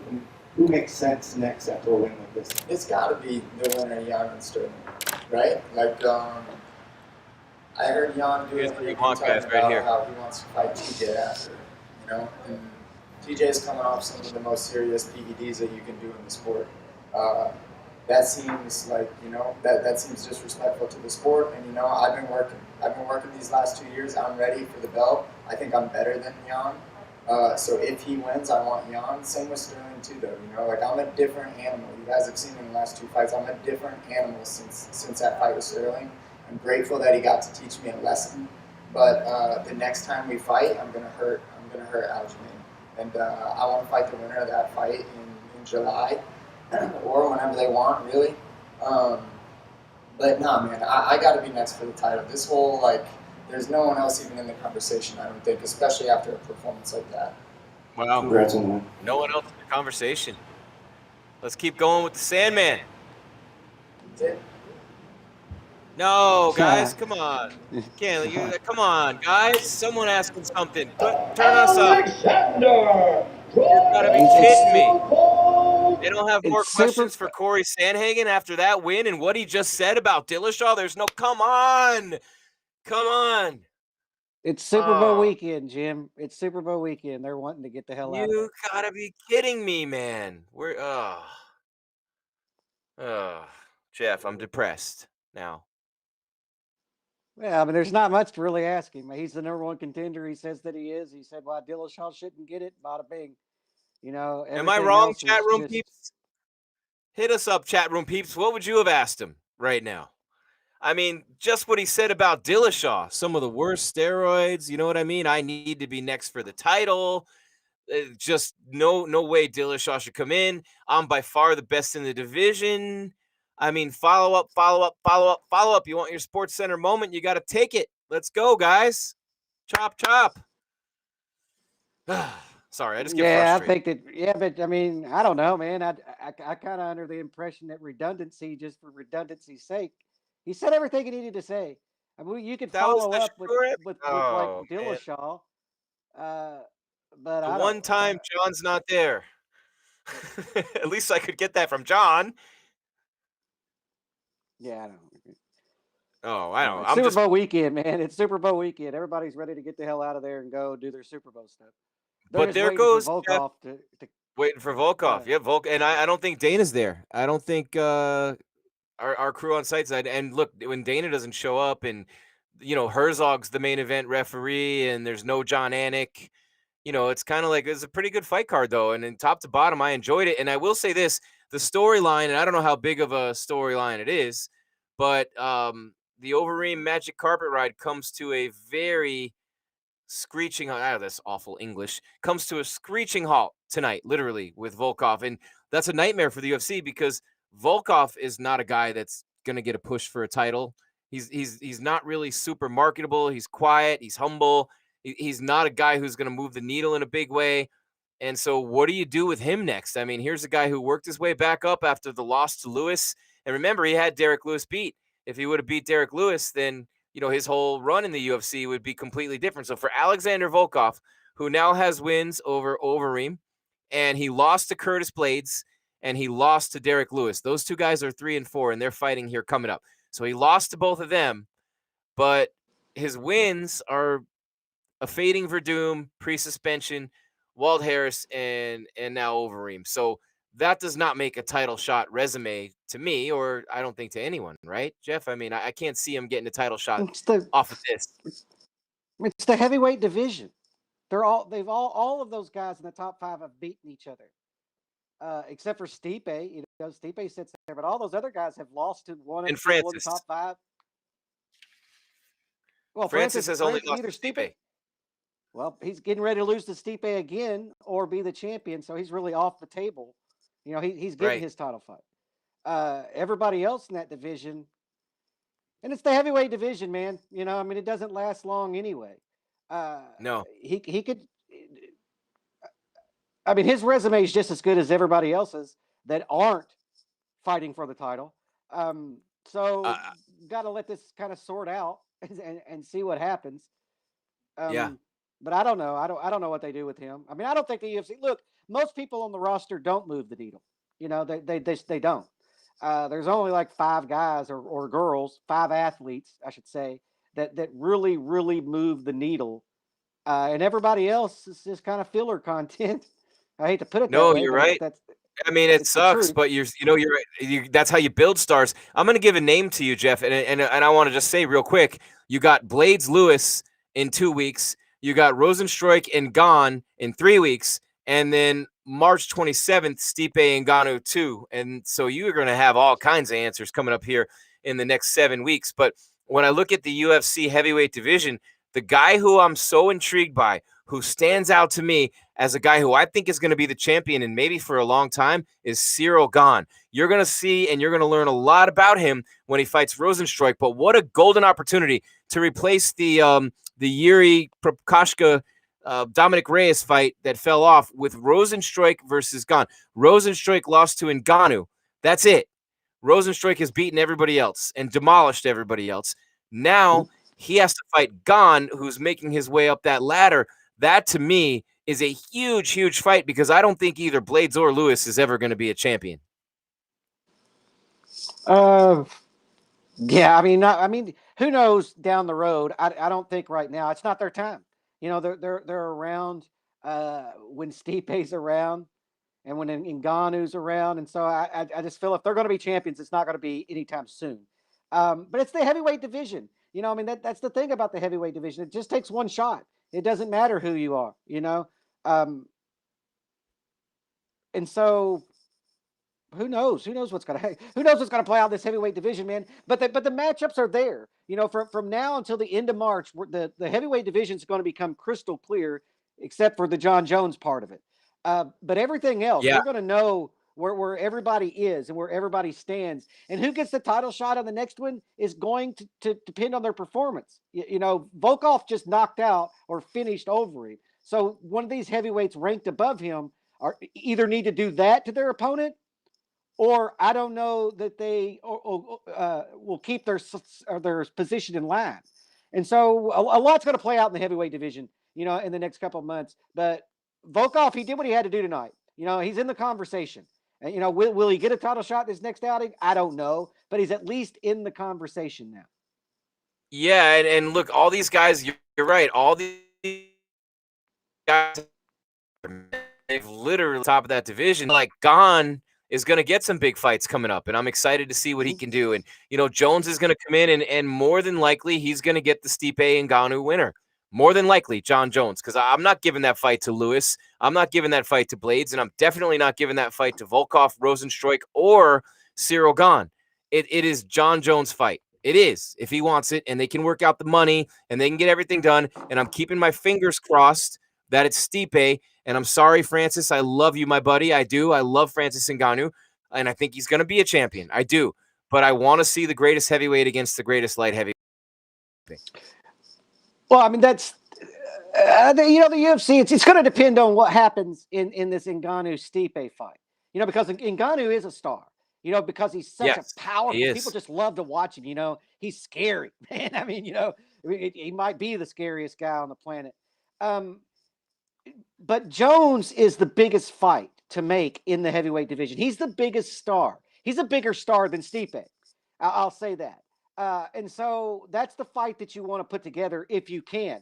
And if it's not Stipe, fine. John Jones is going to carry that fight, whether it's Ngannou or Stipe. I don't like John Jones's chances against Stipe. I do like him against Ngannou, which is yeah, me too. Probably, me too. People are probably going to send me emails going, "Are you crazy?" Dennis, what are you asking me in the chat, by the way? Dennis, put that in the chat, Jeff. Sorry, I just want to find out what Dennis is asking me. Go ahead, Dennis.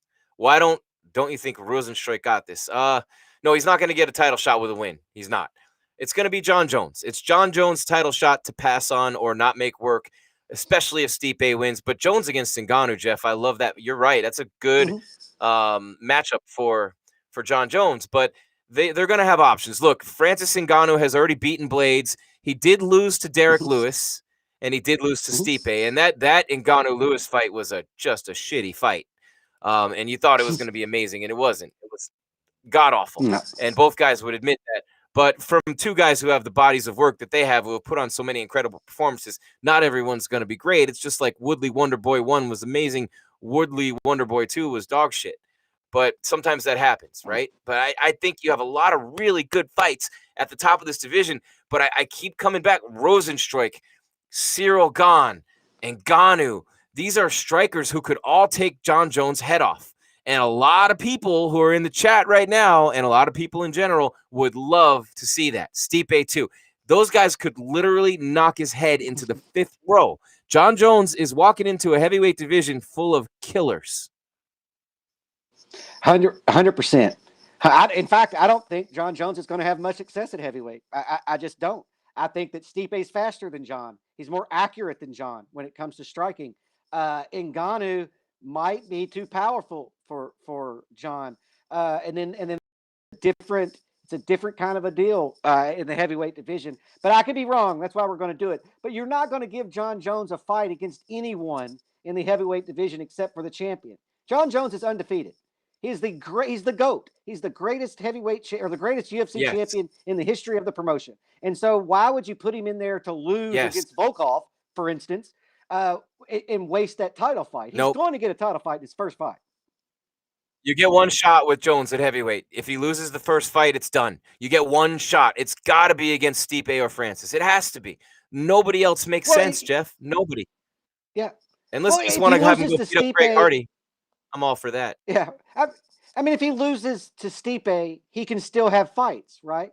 Okay, John Jones lost his heavyweight debut. Big deal. To the champion. Big deal. Then you stick him in there with a Volkov or somebody ranked 5th in the world and maybe let him get a win before you put him back in a title fight. But you're definitely not going to put him in there like you brought up. It's a murderer's row. And so the UFC has to be careful with John Jones. The safest route is give him the title fight. If he goes out on a shield, he goes out on a shield. But you can't put John Jones in the heavyweight division and not have a title fight. You have to have a title fight. No, and I want to see Jones Stipe, but if it's Jones and Ngannou, I'm not going to be mad. I'm not going to be upset about that either. That fight is probably, I don't even want to say probably, I'm putting on my marketing hat here, Jeff.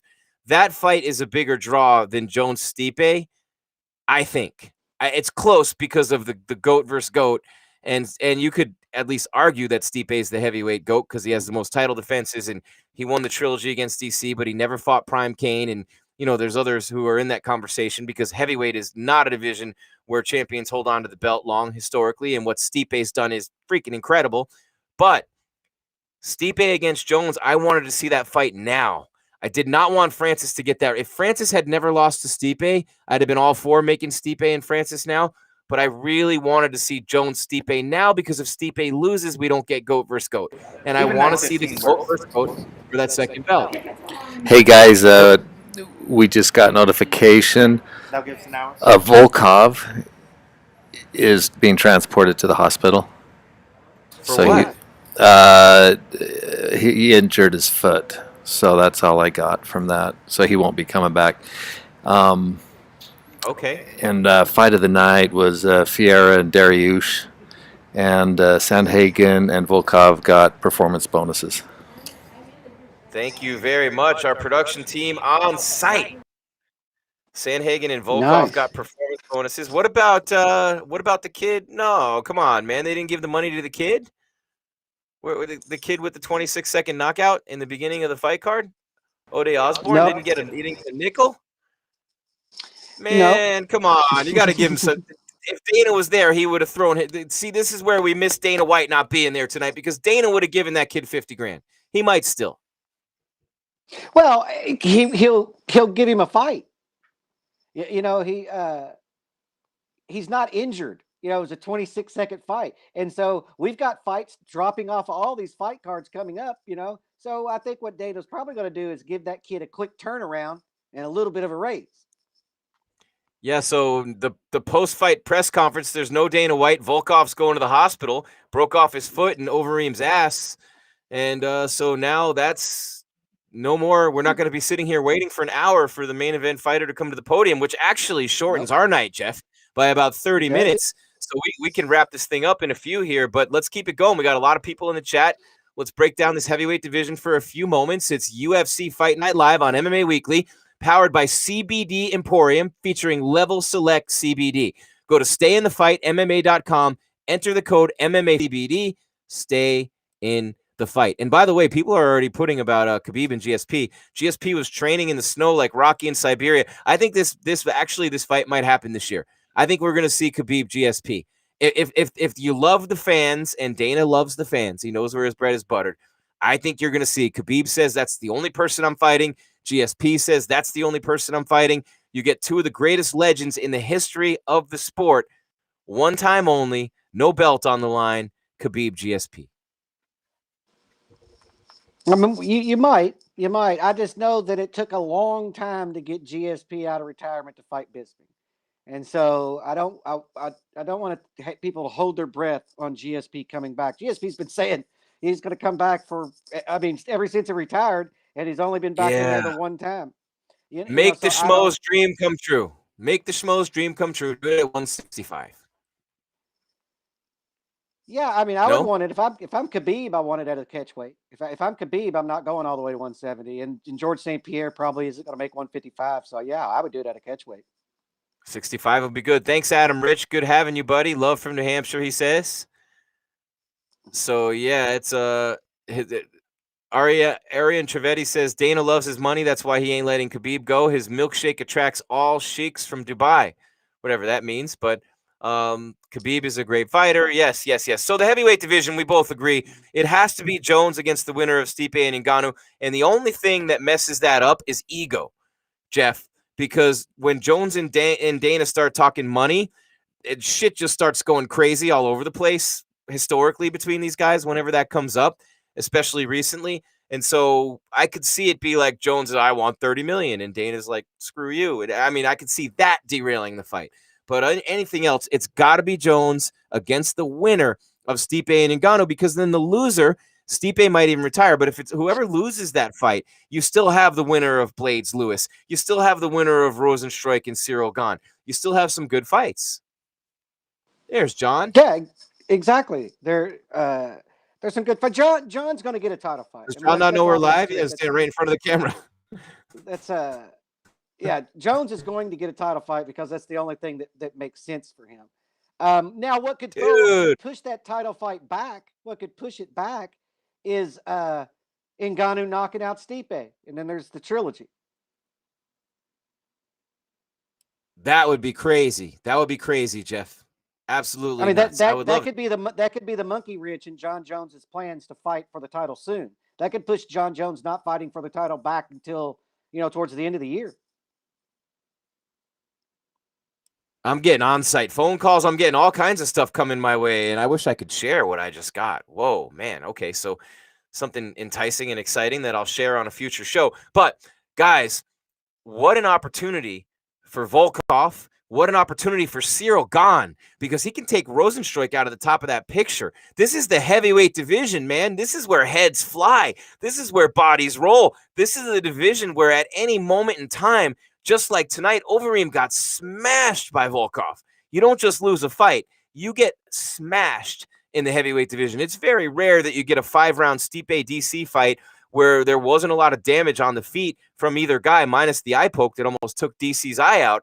But that was extremely rare. But what I'm thinking about here is Jones versus Stipe or Ngannou. The loser of that fights right at the top there. The loser of Blades and Lewis goes down a few notches like Reem does, and the loser of Gane Rosenstruik drops down. So the loser of Lewis and Blades against the loser of Gane and Rosenstruik is a good fight. The loser of Stipe and Ngannou against whoever wins one of those fights is a good matchup. Volkov's got some good matchups. I mean, you're going to see a lot of really big heavyweight fights this year. And we haven't seen that in a long time, minus the trilogy last year. The heavyweight division has been devoid. If it weren't for, thank God for Stipe and DC, because other than that, it was the rise of Francis, and he had to beat certain guys. So this division has formulated. It's taken shape. It's taken a couple years to get here. And now with the addition of John Jones, really, really excited about the big boys again, Jeff.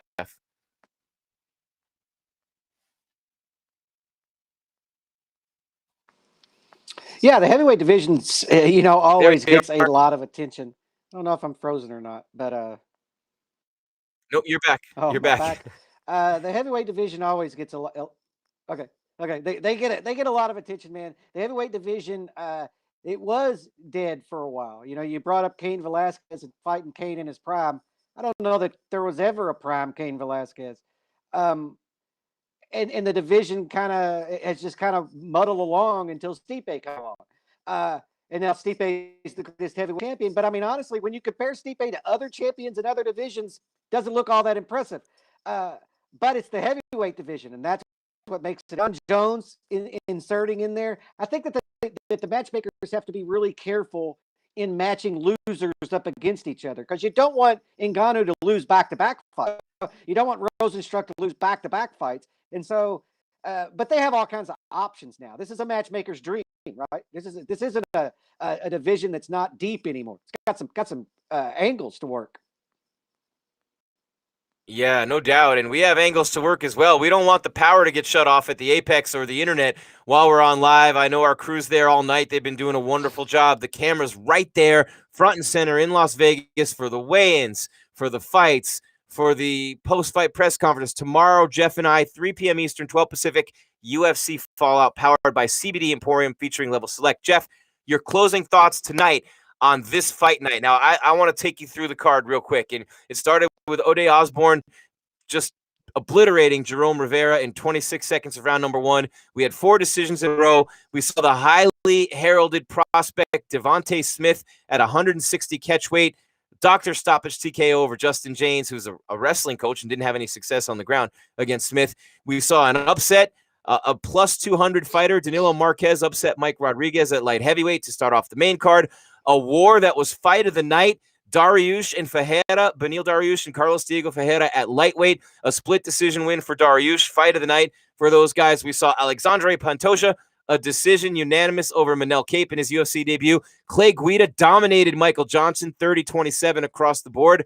And that was a bit of a surprise. Corey Sanhagen blasted Frankie Edgar's head and knocked him out with a flying knee. And then Volkov just pounded Overeem out with 45 significant strikes in 7 minutes in the octagon. A great night of fights in Las Vegas tonight. Your final thoughts? My final thoughts are Sanhagen stole the show, right? Sanhagen stole the show tonight. And then the 2 feel-good stories between Overeem and Frankie Edgar didn't come to fruition. But Clay Guida was a feel-good story tonight. But yeah, I think looking back on it, Volkov, he's the feel-good story of the night. Interesting. Yeah. Sanhagen, though, he stole the show, man. Sanhagen stole the show. That guy is making statements. He's making statement wins right now. He absolutely is. And that's 2 in a row. And you think about what he did to Marlon Moraes right before that. So, I mean, his claims to be next in line for the title, if they give Dillashaw that title shot, that would just literally, I mean, come on, man, that would be awful. And we're not live or anything. That to give Dillashaw the title shot, literally at that moment, is crazy. Well, it's crazy because of what Sanhagen did tonight. You know, now Dillashaw doesn't make any sense whatsoever. So I agree with what Sanhagen said. You know, there's nobody else but him in that. It's nobody else but him to fight for that title. You know, the winner of the title fight. And I don't care what TJ has done in the past. Sanhagen's doing it now while TJ's on the sideline. And, you know, and that's what he said. He's put in the work. So I agree with Sanhagen. TJ's just going to have to wait his turn. Yeah, and the UFC, I mean, it wouldn't be surprising to me if they put him in there, but you got Garbrandt at 3, Rob Font's at 5. He's going to cool his heels a little bit. And, you know, I mean, I'd love to see Sanhagen and Font, but there's no way I'd do it if I'm Sanhagen. Maybe the loser of Jan and Sterling could get Font or someone else, but you got Sterling and Jan fighting it out in March for the title. Sanhagen's waiting in the wings. Garbrandt's on the outside right now. Dillashaw coming back. I mean, how about, you know, I mean, I don't know. I think Sanhagen, I don't think it's as obvious a choice as he's making it out to be. He's very cocky. If you listen to his press conference, his confidence through the roof, and it should be. But he just got finished in the first minute or so by Sterling less than a year ago. So before he starts talking about how he's God's gift to MMA, he needs to remember that loss. But he also needs to know that by no means is the Sandman the guy who unequivocally should just get a title shot. What if Henry Cejudo decides to come back? I mean, you never know what's going to happen in the UFC. But I do think Sanhagen deserves the winner of that fight. I've said it before. I'll say it again. Garbrandt's coming off a 1 win. Dillashaw's coming off the suspension. So there's no real other clear-cut guy. Sterling really deserved it. I'm glad to see Sterling finally get the shot. That's something that's a long time coming. But I don't know. We'll see how it plays out. We got a lot of clarity tonight at 35. We got a lot of clarity at heavyweight. We got a big fight card, Jeff. Before we wrap it up, we got Fallout coming tomorrow. We'll talk about this ad nauseum tomorrow on Fallout, 3 Eastern, 12 Pacific. But next week, man, we finally keep your fingers crossed for Usman and Burns. God, I can't wait for that fight. I don't care who else is on the card. I cannot wait for that fight. Yeah, it's a good fight. Let's just keep our fingers crossed because, you know, we lost a fight today off of this card. But yeah, I don't want to jinx us or anything. You know, I think that Sanhagen addressed the loss to Sterling. He said when they rematch, he's going to hurt him. And I do agree with him that he's the clear-cut guy. Look, Cody and TJ's been there, done that. You know, it's Sanhagen's time now. You know, you've had your turn. Get the help. Go on back over there. It's my time now, and he's earned it. And so I think that he's the clear-cut winner, especially with TJ coming off of a suspension and the infraction that he committed. And then Cody, like I said, man, you wait your turn, man. You got shuffled back. Cody. You know, You got to shuffle back, and he's also in the mix at 25 to go down and fight the winner of Moreno and Figueiredo. It was originally supposed to be just Figueiredo, so that could happen too if Figueiredo wins the rematch. But you also got some other huge fights coming up, and on that fight card too, Kelvin Gastelum and Heinisch. How's Kelvin going to bounce back from that bad loss against Jack Hermanson? So that's going to be something that I'm really looking for. Can Kelvin Gastelum get himself back in there and into that title contention? We're going to get some big answers next week on that. And then Usman and Burns. So it's going to be great. Jeff, tomorrow we got an hour show, UFC Fallout, 3 Eastern, 12 Pacific, MMA Weekly live, powered by CBD Emporium, featuring Level Select CBD. I'll talk to you tomorrow, my friend. All right. I'll see you then. All right. Thanks to all you guys in the chat. We love you. Thanks to our great production team out there in Las Vegas, front and center with the MMA Weekly. What a fights. It always is with the Ultimate Fighting Championship. Really appreciate you being here. Again, we have UFC Fallout tomorrow, 3 Eastern, 12 Pacific. Next week, Usman Burns, we got the weigh-ins, we got the fights, we got the post-fight presser. Every Sunday, we have the Fallout show and all kinds of new programming being added to MMA Weekly on YouTube, Facebook, Instagram, Twitter, you name it. We are the worldwide leader in mixed martial arts, the largest independently owned MMA website, and the most trusted source in news and entertainment in MMA for almost 20 years. Think about that for 1 second. For all the people I just mentioned, and for all of you, I want to say thank you one more time, and I want to say this has been UFC Fight Night live on MMA Weekly, powered by CBD Emporium, featuring Level Select CBD. Stay in the Fight MMA.com. You go to that page, stayinthefightmma.com, get 50% off with the code Level Select CBD. Stay in the fight. For everyone I just mentioned, I'm Jim Grieshaber. Call me Grease, saying, hey, there's nothing you can't do in your life. Keep your game tight and your mind right. We will talk to you tomorrow, 3 Eastern, 12 Pacific, UFC Fallout, powered by CBD Emporium, featuring Level Select. Make it a great night, everybody, on MMA Weekly.